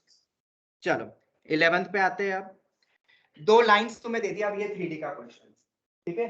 दो लाइंस दे दी है, suppose this line lies in the plane, अच्छा ठीक है, दो लाइन गिवन है, और ये दो लाइन ऑब्वियसली एक प्लेन बनाएगी, ठीक है। और इनका ये दोनों लाइन पैरेलल भी नहीं है ना परपेंडिकुलर है, देख लेना डॉट प्रोडक्ट करके। अब इन दोनों के बीच का, मतलब इसी पे एक लाइन एल रखी है जो कि पॉइंट ऑफ इंटरसेक्शन से पास हो रही है, और क्या बोला, और ये जो लाइन है वो बाइसेक्ट कर रही है, जो एल निकालनी है वो क्या कर रही है, एक्यूट एंगल को बाइसेक्ट कर रही है, क्योंकि ऐसे तो इन जनरल कितने एंगल होते हैं, दो, तो ये वाला भी पॉसिबल हो जाता है। और मान लेते हैं ये एक्यूट एंगल है, तो उस एक्यूट एंगल को बाइसेक्ट कर रही है, और फिर वो लाइन पूछी। बोलो समझ आया क्वेश्चन, ऑनलाइन स्टूडेंट्स जवाब दो, ठीक है। बना था ये क्वेश्चन सर, ये बहुत इजी है, एनसीईआरटी लेवल का। हाँ। अब देखो इधर तुमने क्या चीजें शायद मिस करी हो, मैंने कैसे सर वो सोचा क्या वो मैं कहते हैं कि बताता हूँ। तुम सबसे acute पहले तो, optic है। हाँ बेटा एक मिनट बेटा, एक मिनट, पीओआर पॉइंट ऑफ इंटरसेक्शन निकालने की सोचोगे, उसके लिए तो इन जनरल होता है equal to lambda equal to mu, फिर दोनों को कंपेयर करो पीओआई, बट यहाँ पे पीओआई डायरेक्ट दिया हुआ है, बस ऑब्जर्व करो 101 ऊपर वाला पॉइंट देखो, 1,0,1 दोनों को सेटिस्फाई कर रहा है, x equal to 1, y equal to 0 और z इक्वल टू 1। मैंने क्या बोला, ये क्वेश्चन लेंथी जा सकता था, पर जो कैलकुलेशन और जो डेटा गिवन है ना वो बहुत परफेक्ट दिया आईआईटी ने, बनाया है इस क्वेश्चन को, मतलब पीओआई तो डायरेक्ट मिल गया भाई 1,0,1। ऑनलाइन स्टूडेंट समझ में आया, ट्रेडिशनल अप्रोच से बच गए। ऑनलाइन स्टूडेंट्स क्लियर है, yes yes sir. Yes sir. अब बस मुझे इस लाइन का डीआर चाहिए, क्योंकि अगर डीआर आ गया, पॉइंट पता है तो लाइन लिख देंगे। अब डीआर के लिए भी बहुत इजी बोल दिया है कि इन दोनों का क्या है, बाइसेक्टर है। तो बाइसेक्टर के मैंने तुम्हें दो फॉर्मूले लिखवाए थे, ए cap plus b cap, A cap minus B cap, ठीक है। ये दो बताए थे कि नहीं, इंटरनल बाइसेक्टर एक्सटर्नल बाइसेक्टर करके, ये हम डिराइव भी कर सकते बाइसेक्टर्स को, तो ये यूनिट वेक्टर होता है, बहुत इजी है, फिजिक्स में सबने देखा है, triangular law of vector addition. ये अगर ए कैप है यूनिट वेक्टर है, ये बी कैप है, तो a cap plus b cap ही बाइसेक्टर होती है। क्यों, ये बी कैप बना ले यहाँ पे सेम डिस्टेंस का, तो triangular law of vector addition से ये कितना होगा, a cap plus b cap. पर तुम्हें पता है कि ये दोनों का लेंथ 1 है, तो पैरेललोग्राम जिसके एडजेसेंट एंड सेम है तो वो रोम्बस हो जाता है, और रोम्बस में डायगोनल क्या करती है, बाइसेक्ट करती है एंगल्स को, ये याद रखना, नहीं पता है तो ये प्रूफ हो गया। और अगर एक ऐसा है तो दूसरा वाला जस्ट बाहर निकलेगा, क्योंकि हम उसको माइनस ए कैप लेंगे, और उसके लिए वो एक्सटर्नल निकल गया। इंटरनल एक्सटर्नल का बताया, बट मैंने एक्यूट का नहीं बताया। तो एक्यूट का भी बहुत आसान है, तुम्हें सिर्फ डायरेक्शन देखनी है और बहुत इजी है। देखो पहले वाले में कौन सा दिया हुआ है, डी आर डायरेक्शन, यही ले लेते हैं। कितना दिया बोलो, 1 कॉमा -1 -3 -3 -1 इसको ए वेक्टर मान लो, इसको बी वेक्टर मान लो। तो ए डॉट बी क्या आ रहा है जरा बताओ बेटा, ए डॉट बी पॉजिटिव आ रहा है। करो करो, ए dot B 1 into -3 plus -1 into -1 plus 3 into 1 1 आ रहा है ना 1। मतलब a dot be greater than 0। अगर मैं ऐसी डायरेक्शन लेता हूं a और b की, मतलब ये a है और ये b, ऐसी डायरेक्शन ले रहा हूं जो दिया हुआ डायरेक्शन, तो अगर इनका डॉट प्रोडक्ट पॉजिटिव आ रहा है मतलब एक्यूट एंगल बन रहा है। मतलब जब ये a कैप, इसका a कैप निकालूंगा और इसका b कैप निकालूंगा, तो जरा मुझे बताओ a cap plus b cap he acute होगा ना, बोलो। ए बी की डायरेक्शन हमने देख ली ना, हमने ये जो दी हुई थी डायरेक्शन, -1 और -3 भी ले सकता था, पर जो दी थी मैंने वही डायरेक्शन ली, वेक्टर के फॉर्म में लिखा। उनका डॉट प्रोडक्ट पॉजिटिव आ रहा है, मतलब इन दोनों के बीच में ये डायरेक्शन से एंगल कौन सा बन रहा है, एक्यूट। तो जो ए कैप प्लस बी कैप होगा ज्योमेट्रिकली, वो मेरा एक्यूट एंगल ही होगा। तो ऑब्ट्यूज कौन सा होगा, a cap minus B cap वाला, ये हम बोल सकते हैं। ठीक है, अब यूनिट वेक्टर तुम निकाल ही लोगे, अब तो मेरे ख्याल से तुम कर ही लोगे, कुछ नहीं बचता है अब तो इस क्वेश्चन में। तुम्हें क्या करना है, ए कैप प्लस बी कैप बोलना है, और ए कैप प्लस बी कैप ही ये होगा। क्या होगा जरा बताओ। और एक चीज और है, इन दोनों का मॉड्यूलस कितना आ रहा है, √11 ही आ रहा है ना, 9 1 और 1 √11। सब्ट्रैक्ट कर दो बस, 1 -3 4 0 2 बाय √11 बाय √11 बाय √11। तो dr तो अपन 402 भी ले सकते हैं ना, देख लो यही आ रहा है ना, यही आ रहा है ना dr 402। और 402 भी क्यों लूं, 201 भी ले सकता हूं, dr ही तो है। तो इसका dr कौन सा हो गया, 201। पॉइंट मुझे पता है, तो लाइन लिख सकते हो अब, यार। तो अब तुम्हें ये दी हुई है, पर यहाँ पे lm और -2 दिया हुआ है, तो -2 से इसको मल्टीप्लाई कर दो, तो -4 0 और -2, तो l आ गया -4, m आ गया 0। यही आ रहा है ना, कोई कैलकुलेशन तो एरर नहीं करी है मैंने कुछ जल्दबाजी में 1। हमने a माइनस बी क्यों किया, a कैप माइनस बी। अरे मेरे को, हाँ A कैप। यार, मैं तो a cap plus b cap करना है ना, किसी ने बोला भी नहीं, a cap plus b cap करना है ना। तो ऐड करो, ये हमने ऑब्ट्यूज एंगल वाला निकाल लिया था, ऐड करोगे तो कितना होगा, -2 4, या 1 1 और -2, और -2 तो सेम ही है, तो l को भी 1 होना पड़ेगा, m को भी 1 होना पड़ेगा। यहाँ dr फिक्स होगा 1 देके, तो ये आंसर तो पक्का करेक्ट है। पर अल्फा गामा भी निकालना है, तो कोई बात नहीं। अब कंपेयर, अब यहाँ पे तो 1 दिया हुआ है, ये तो पॉइंट कोई से भी हो सकता है ना, ऊपर वाला पॉइंट तो बहुत इजी है ये। तुम्हें पता है कि dr क्या आ रहा है, 1 1 एक पॉइंट हमें ऑलरेडी पता है 1 0 1, और तुम्हें पॉइंट दिया हुआ अल्फा 1 गामा, तो इन दोनों के बीच का जो dr होगा वो यही होना चाहिए ना, दो पॉइंट्स का डिफरेंस। तो अल्फा -1 1 -0 गामा -1 इसी रेशियो में होने चाहिए ना, सॉल्व कर लो। तो अल्फा कितना आ गया, 1 + 1 2, 1 मत लिखते हैं, और गामा कितना आ जाएगा, -2 + 1 -1। तो आंसर क्या आ रहा है, अल्फा माइनस गामा, ए आ गया, और l + m हो गया। तो ये इसमें कैलकुलेशन बिल्कुल भी नहीं, देखो जरा से मैं कर दिया था, जहाँ ऊपर में अपन इतनी कैलकुलेशन में उलझे थे। क्वेश्चन आसान क्यों हुआ, क्योंकि पीओआई देखा जाए तो वो बहुत इजीली निकल गया, पीओआई में टाइम कंज्यूम होता, और एक्यूट एंगल का कोई फॉर्मूला नहीं पढ़ा है हमने, बस इंटरनल एंगल बाइसेक्टर का और एक्सटर्नल का ये पढ़ा था। तो तुम्हें अगर डायरेक्शन एग्जैक्ट ले ले अपन कोई, तो फिर तो अपन बोल ही सकते हैं ना कि ये वाला ए कैप प्लस बी कैप होगा, और ये दोनों डायरेक्शन लेके डॉट प्रोडक्ट ग्रेटर देन 0 आ रहा था, मतलब यही एक्यूट है। अगर डॉट प्रोडक्ट लेस देन 0 आता तो a cap plus b cap क्या देता, ऑब्ट्यूज देता, तो मैं एक की डायरेक्शन को दूसरी ले लेता, फिर देखना तुम्हें एक्यूट एंगल ही मिल रहा है ए डॉट बी, क्योंकि दूसरा एंगल एक्यूट हो जाएगा ना, फिर उसका निकालना। ऐसा। तो ये एक्यूट ऑब्ट्यूज में थोड़ा सा ज्योमेट्रिकल प्रॉब्लम हो गया। ठीक है, क्वेश्चन नंबर 12 पे आते हैं।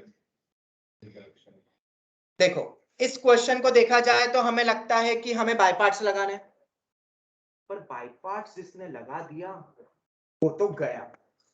चारों में लगेगा, चलो चारों में लगा भी देंगे, एक्स कॉस एक्स को बाय पार्ट से ही करते हैं, किंग रूल लगा के भी कोई फायदा नहीं कॉस। बट दिक्कत क्या है, जब तुम लिमिट रखोगे तो कॉस 1 आएगा, साइन 1 आएगा, इसकी एग्जैक्ट वैल्यू तुम्हें अब वो तुम रखोगे और उसमें भी सब पॉइंट्स में दिए हुए तो एग्जैक्ट वैल्यू निकाली जरूर जा सकती है but by calculator. IIT calculator तो देती नहीं। बोलो एग्जैक्ट निकल सकती कि नहीं सबकी वैल्यू? बिल्कुल निकल सकती है बेटा। सैंडविच ठीक है, मैं आ रहा हूं अभी उस पॉइंट। सैंडविच तो लिमिट के लिए होता है ना। फिर छोड़ो, वो भी छोड़ो, मुझे बताओ अगर ये एबीसीडी तुम्हारे एनसीईआरटी में क्वेश्चन के फॉर्म में आते तो तुम बाय पार्ट्स ही लगाते हैं ना, और साइन 1 कॉस 1 में आंसर छोड़ देते हैं। चलो यहाँ वैल्यू दिए तो तुम साइन 1 कॉस 1 की वैल्यू याद भी रखते हो, मैंने बोला है, तो तुम वो भी रख दोगे, फिर भी कैलकुलेशन होगी ना। और उसके बाद भी वो कितना माइन्यूट है, अब तुम एग्जैक्ट वैल्यू थोड़ा रखोगे साइन 1 की, सब गड़बड़ है। तो क्या कर सकते हो फिर? एक्सपांशन। हमें अप्रोक्सीमेशन से ही जाना है ना, तो cos x को अपन 1 माइनस एक्स, जनरली दो टर्म का ही अपन एक्सपांशन रखते हैं, अगर दो में नहीं मिल रहा तो 3 तक का कर लो, यही होता है ना। फिर तो नॉर्मल है क्वेश्चन, मतलब यहाँ पे सिर्फ तुम्हें साइन कॉस का एक्सपांशन लिखना है, समझ आया? एक और चीज, जो सी वाला ऑप्शन है, सी वाले ऑप्शन को तो अपन एनालिटिकली बोल देंगे गलत है। कैसे? तो बताइए हाफ। अब ये मत बोलना हमने ये चीजें नहीं देखी है, हम आपको ये भी लिख सकते हैं। हाफ को अपन ऐसे लिख सकते हैं ना, 0 to 1x, हमने करा है ये क्वेश्चन। नंबर को इंटीग्रेशन में लिख दो। अब ध्यान से देखो, x x स्क्वायर 0 से 1 में x बड़ा होता है कि x स्क्वायर बड़ा होता है? x बड़ा होता है। और 1 और cos x 0 से 1 में कौन सा बड़ा होता है? 1 होता है, ये भी हमें पता है।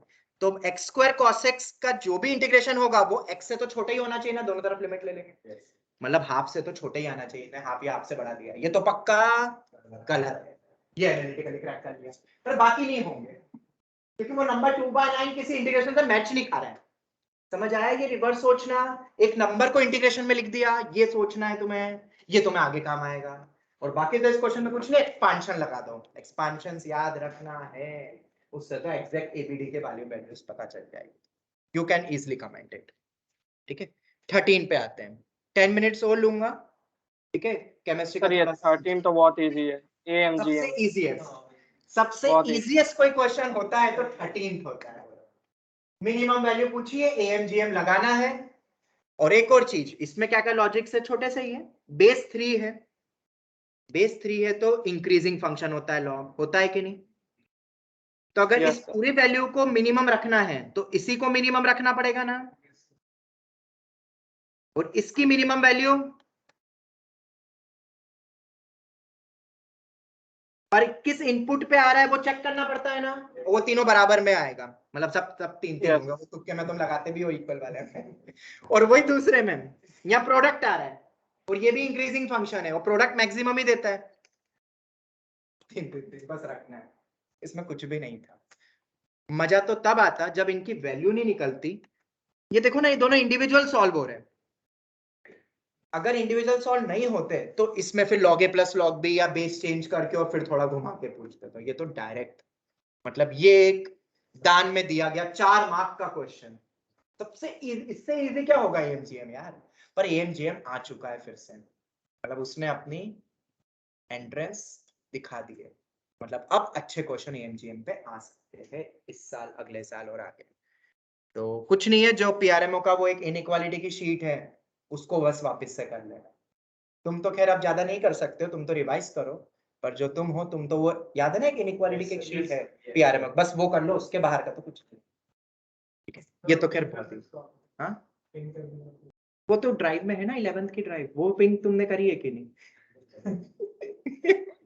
चलो छोड़ो, जल्दी से 2-4 क्वेश्चन और है, 10 मिनट और है अपने पास। Question number 14, question number 14 once again बहुत बेहतरीन क्वेश्चन इजी है। ठीक है, इजी ठीक है, पर मुझे ये बहुत बेहतरीन क्वेश्चन क्यों लगा वो मैं तुम्हें बताता हूँ। क्योंकि एक पॉइंट है जिसको मैंने हर बार तुम्हें बोला है, दैट एक्सपोनेंशियल पहले लीड करता है कि पॉलिनोमियल लीड करता है इंफिनिटी पे? एक्सपोनेंशियल। कोई एक्सपोनेंशियल। सा भी पॉलिनोमियल हो, क्यों जेठाराम वो लॉजिक लग रहा था कि नहीं यहाँ पे? वो लगेगा। हाँ सर, यहाँ पे क्या थे, वैल्यू रखते जाते थे तो लंबा हो रहा था, पर वो ग्राफ बना के देखना था 2:n। बस क्योंकि यहाँ पे नंबर ऑफ पॉसिबल। अब मैं एक बार क्वेश्चन बता देता हूँ क्या है वो लॉजिक यहाँ लग रहा है।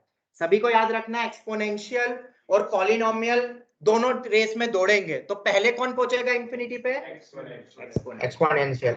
ये इंपॉर्टेंट है, इसीलिए शायद कंपाउंड इंटरेस्ट से वैल्यू ज्यादा मिलती है ना सिंपल इंटरेस्ट से। ये भी एक लॉजिक है, क्योंकि सिंपल इंटरेस्ट sir. नॉर्मल हो गया, पॉलिनोमियल, कंपाउंड इंटरेस्ट एक्सपोनेंशियल है। ये देखो कितना यूज हो रहा है वो लॉजिक। खैर हमने तो देखा है, मेरे को अभी याद आया सिंपल कंपाउंड इंटरेस्ट। क्या छोड़ो, वो यहाँ कुछ काम का नहीं है। अपन क्वेश्चन पे आते हैं। A1 A2 A3 dot dot dot be the sequence of positive integers in AP with common difference 2। ये तो AP है, कॉमन डिफरेंस भी दिया हुआ है, फर्स्ट टर्म C है तो इसको तो सिंपलीफाई कर ही लोगे ना।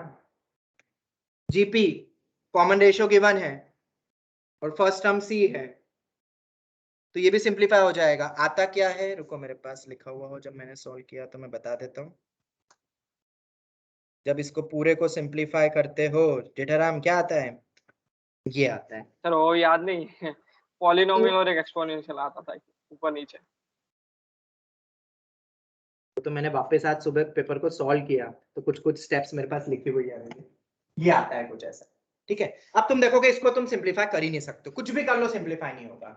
पर वेरिएबल दो, इक्वेशन एक, एनालिटिकल अप्रोच लगाएंगे और तुम्हें दे दिया पॉजिटिव इंटीजर्स है और ये पॉजिटिव इंटीजर्स है तो फर्स्ट टर्म भी पॉजिटिव इंटीजर ही होगी और n तो पॉजिटिव हो गई, मतलब c भी पॉजिटिव इंटीजर होगा क्योंकि सब टर्म्स पॉजिटिव है तो पहली टर्म भी पॉजिटिव होगी। ठीक है, क्या इसमें से c निकाल सकते हो? बिल्कुल निकलेगा। Number of possible value of c पूछा है ना, इसलिए मैं c निकाल रहा हूं। n square minus 2n upon 2 raise to n minus 1 minus 2n ये आया। और c अगर पॉजिटिव इंटीजर है तो इस वैल्यू को इससे बड़ा होना पड़ेगा और c और n जो भी लोगे, n तो ठीक है, c आना भी क्या चाहिए मेरे पास? Positive integer. ये भी याद रखना है और ये वैल्यू बड़ी होनी चाहिए या बराबर न्यूमरेटर, तभी तो, वरना फ्रैक्शनल आ जाएगा। इतना समझ आया? ये तो हर बच्चा यहां तक पहुंच सकता है क्योंकि 10th 11th की बेसिक एनसीईआरटी लॉजिक है। अब सुनना, ये क्वाड्रेटिक दिख रहा है। अच्छा 2n भी गया, ओहो, तो n square greater than equal to 2 raise to n minus 1, मतलब पॉलिनोमियल को बड़ा रखना एक्सपोनेंशियल से, तो एक समय के बाद तो मुझे वैल्यू मिलेगी नहीं ना। अगर ऐसा नहीं होता तो इनफाइनाइट वैल्यूज हो जाती भाई। अरे फिर तो इनफाइनाइट, फिर हम कमेंट कर पाते क्या? अगर उल्टा दे देते तो कब तक नेचुरल नंबर मिलेगा, ऐसा रखते जाओगे क्या? नहीं, मतलब एक बाउंडेशन जहां पे चेंज होगा ग्राफ। और अगर इन दोनों के ग्राफ तुम बनाते हो, इसको भी नहीं इसका बना दो और इजी हो जाएगा। अगर इसका एनालिटिकली ग्राफ देखते तो n स्क्वायर प्लस 1 ऐसा जाएगा और 2 रेज़ टू n ऐसा जाता है ना, पर जीरो पे वैल्यू कितनी है? ये 1 है, ये 2 है। ओ वो ऊपर है ना। तो जीरो पे भी इसकी वैल्यू 1 होगी ना एक्सपोनेंशियल। अच्छा एक मिनट, जीरो पे वैल्यू, अच्छा ये 1 है और वो जीरो पे वैल्यू कितनी है? 1 ही है, सेम ही आ रही है ना। Yes sir. ये आ रहा है, चलो ठीक है। अब नीचे जाएगा कि ऊपर जाएगा, और फिर एक बार ऊपर निकल गया तो फिर ऊपर ही रहता है, ये तुम्हें पता है। तो इसकी वैल्यूज रखना शुरू करो, n की अलग अलग। n की वैल्यू ठीक है, derivative and all upon normal रख रहे हैं। n की वैल्यू 1 रखो, वैसे भी पॉजिटिव इंटीजर है। तो 1 पे वैल्यू कितनी आ रही है दोनों की, बोलो? सेम आ रहा एक सेट बना लेते हैं, n स्क्वायर प्लस 1 की वैल्यू और 2 रेज़ टू n की। n स्क्वायर प्लस 1 में n की वैल्यू रखते हुए कितनी आ रही है? n इक्वल टू 1 2 3 4 5 6, ये कितना आ रहा है? 2 5 10 17 26 and so on. 2 raise to n बोलो? 2 4 4 8, 8 इसके बाद 8 होगा ना, 6 कहां से आ गया? 16 पावर 16 16 32। एक एट अ पर्टिकुलर x देखना है, वो n देखना है ना, एक ही रखेंगे ना। देखो n स्क्वायर प्लस 1 बड़ा है शायद, n स्क्वायर प्लस 1 बड़ा है, पर कब तक बड़ा होगा? बस यहीं तक ही जा रहे हैं ना। 4 पे कितनी आ रही है? 5 तक। 4 पे भी आ रही है 5, 1 2 3 4, नहीं छोटा हो गया ये, तो इसके बाद तो कभी मीट नहीं मिलेगा मुझे पॉइंट। ठीक है, तो कहां तक गया अपने पास वैल्यू? सिर्फ 4 तक ही पॉसिबल है, मतलब n को 1 2 3 4 अब मेरे पास पॉसिबल ऑप्शन है, और ये चारों वैल्यू इसमें रखो जिसमें इंटीजर, पॉजिटिव इंटीजर मिल रहा है, और सिर्फ एक ही वैल्यू पे मिलता है शायद, और वो है n इक्वल टू 3 पे, तुम देख लेना। तो क्वेश्चन क्या है? n की वैल्यू पूछी थी, नंबर ऑफ पॉसिबल वैल्यू, तो वो तो कितनी आई? सिर्फ एक आई। ऑनलाइन स्टूडेंट समझ आया? सर ये ऐसा पूरा सॉल्व किया था पर लास्ट में पॉजिटिव इंटीजर ही भूल गया। चलो कोई नहीं, फिर तो तुमने ऐड कर लिए होंगे सबको फिर। नहीं नहीं सर, पॉजिटिव फिर तो पॉसिबल ही नहीं, इनफाइनाइट हो जाएंगे फिर तो। सर जीरो आ गया था, जीरो यानी। जीरो भी ले लिया क्या तुमने? हाँ यहाँ लिखा भी है आखिरी लाइन पे। हाँ सर, वो मैंने अगर ये नहीं देते तो भी मैं इनको नेचुरल नंबर लेता रे। दिख ही रहा है यहाँ पे 1 2 3 4। हाँ सर, वो हो भी नहीं सकता, जीरो भी सीक्वेंस चलो नहीं होगा। कोई बात नहीं, कोई बात नहीं। 15 पे फटाफट आते हैं अपन। एक आध दो आखिरी के बचेंगे तो वो नेक्स्ट क्लास में बता दूंगा मैं। लास्ट वाला और ये वाला तो तुम्हें डिस्कस कराया हुआ है, ये दो। ठीक है, बस मैं 15 16 और करवाऊंगा। 17 और 18 अपन नेक्स्ट क्लास में लेते हुए नेक्स्ट पेपर का डिस्कशन करेंगे, कल के दिन मतलब। 15 वाला देख लेते हैं।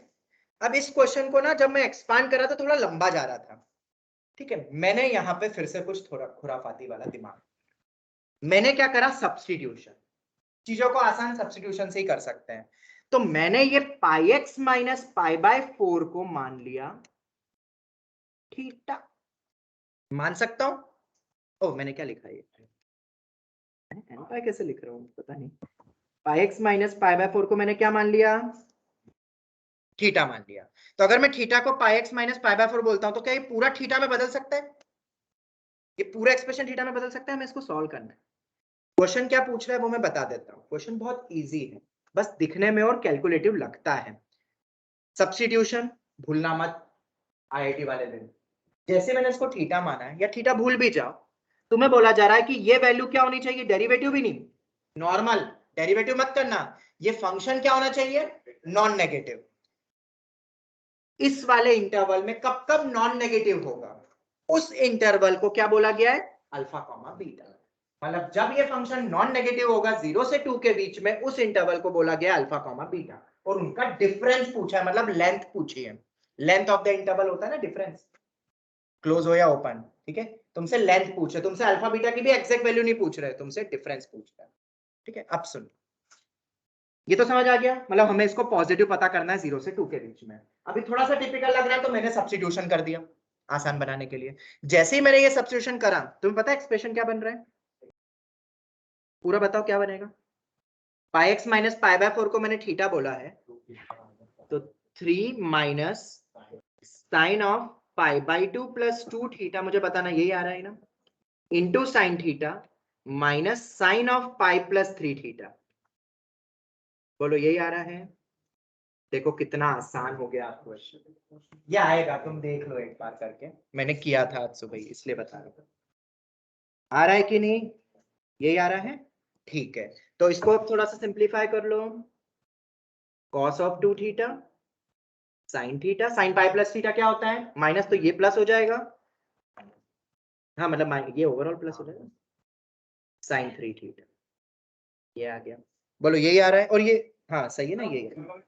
तो ब्रैकेट आएगा 3 माइनस कॉस 2 थीटा पे। अरे हाँ भाई, ये गलती नहीं हो जाए, मैंने इन दोनों को कैसे प्रोडक्ट में ले लिया? ये ब्रैकेट की बहुत गलती हो रही है कभी, इंटीग्रेशन में भी बहुत गड़बड़ कर रहा था मैं। ये ब्रैकेट है ना, ये हो गया। बस अब तो तुम्हें पता ही है क्या करना है। ये साइन 3 थीटा क्या होता है? 3 साइन थीटा माइनस 4, तो इस पूरे में से साइन थीटा कॉमन निकल रहा है, और क्योंकि ये भी साइन थीटा ये भी साइन थीटा है, तो ओवरऑल मेरे पास ये आएगा, साइन थीटा बाहर निकलेगा, 3 minus cos 2 theta plus 3 minus 4 sine square theta. बोलो यही आ रहा है? बिल्कुल यही आएगा, और ये हमें ग्रेटर देन इक्वल टू 0 करना है। बस हो गया सिंपलीफाई, इससे ज्यादा करना ही नहीं है यहाँ पे। पता है क्यों? ध्यान से देखो, ये 3 और 3 6 बन रहा है। अरे कुछ मत लगाओ, आप क्यों उलझा रहे हो बेटा? ये 6 है। cos 2 थीटा ज्यादा से ज्यादा माइनस cos थीटा 1 हो सकता है, ज्यादा से ज्यादा ये +4 करेगा, ज्यादा से ज्यादा ये ओवरऑल करेगा भी तो 5 करेगा, 5 से ज्यादा तो करेगा ही नहीं, 5 भी करेगा कि नहीं उसके झंझट में भी नहीं पड़ना है। ये 6 माइनस है तो ये तो हमेशा पॉजिटिव है, और अगर ये पॉजिटिव तो सिर्फ ओवरऑल देखना हमें किसको है, साइन थीटा। तो sine theta should be greater than और इक्वल टू 0। Any doubt? अब तुम्हें यहाँ पे दिया हुआ था x का इंटरवल दिया हुआ है 0 से 2, तो थीटा का इंटरवल बता सकते हो कितना होगा?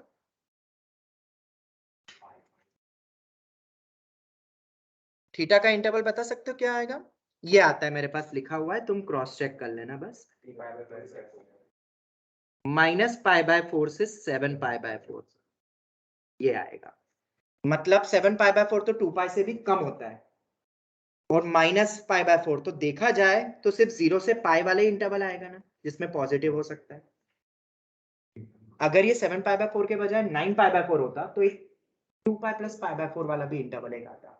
ठीक है, तो अभी तो मेरे को सिर्फ एक ही मिला, सिर्फ थीटा गोइंग फ्रॉम 0 to π, और अगर थीटा 0 से π है तो x का इंटरवल नहीं निकाल सकते हो, अपने पास रिलेशन है। चलो उसका भी आसान वे बता देता हूं, क्योंकि यहाँ डिफरेंस पूछा है। एक छोटा सा और लॉजिक है मेरे पास जो शायद तुम्हें कहीं काम आ जाए। एग्जैक्ट अल्फा बीटा नहीं पूछा है, अपने पास रिलेशन ये था ना, हाँ एक मिनट, ये अपने पास रिलेशन था ना, थीटा अपने पास आ चुका है एक्यूरेट वाला, जिसमें ये कंडीशन ट्रू है, फंक्शन पॉजिटिव, तुम रख देना, तुम्हें एग्जैक्ट एक्स का इंटरवल मिल जाएगा, आंसर आ गया है, डिफरेंस ले लेना। वरना तो मेरे पास एक तरीका क्या है, ये एक लीनियर इक्वेशन है एक्स और थीटा, है ना लीनियर इक्वेशन, ध्यान से देखना। एक्स निकालोगे इसमें से जरा, इसमें से एक्स, थोड़ा सा एक आध लॉजिक और बता रहा हूं, इसमें से एक्स आता है, कितना आता है, -θ/π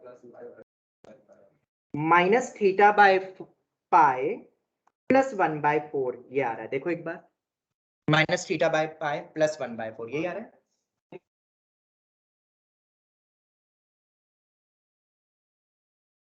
ना θ/π + 1/4, ध्यान से देखना। अब तुमसे क्या पूछा था, x की वो वैल्यू अल्फा बीटा और x2 - x1, एक वैल्यू मान लेते हैं अपन θ1/π + 1/4, तो दूसरी वैल्यू होगी θ2/π + 1/4, तो डिफरेंस तो मेरे ख्याल से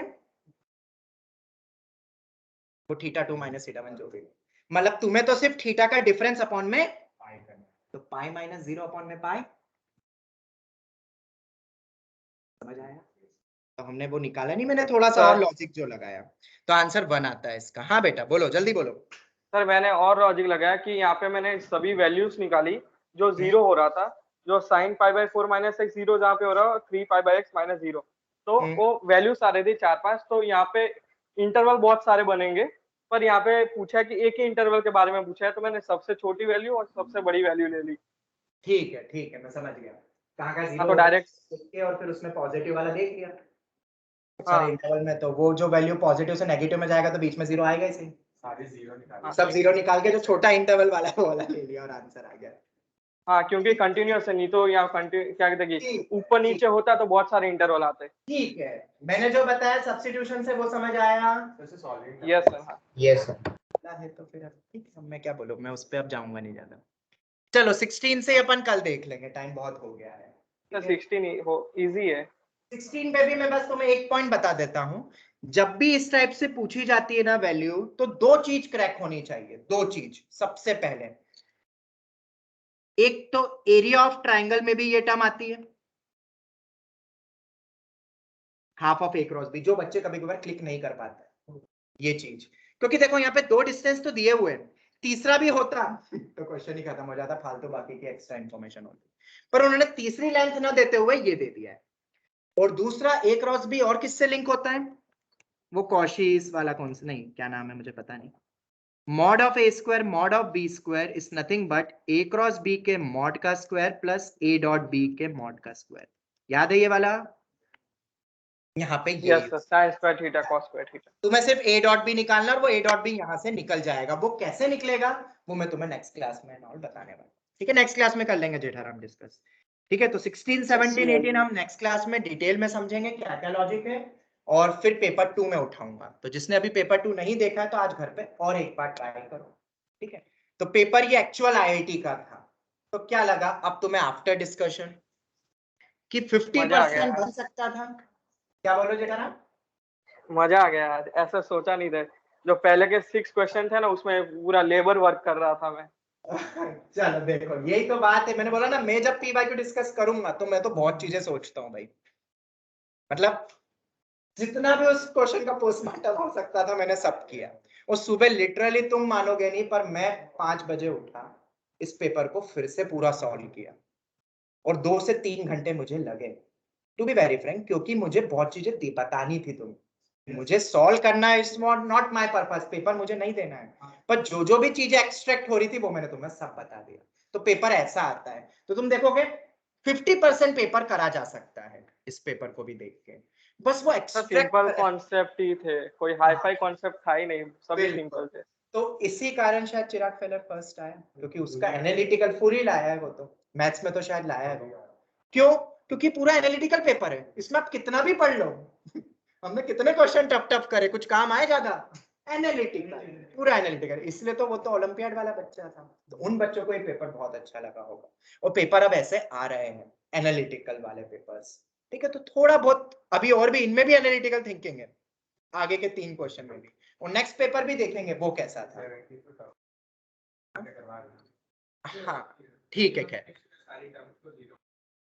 क्या, ओके ओके ओके, चलो ठीक है, तो अपन यही वाइंड अप करते हैं। सर थैंक यू, अब कल मुलाकात सर होगी, थैंक यू वेरी मच। हाँ सर, बेटा बोलो। सर आप कल कितने बजे क्लास? मैं वो कर दूंगा, इसी टाइम पे ही होगी, 11:45 से। ओके यस चलो, thank you. Thank you, sir.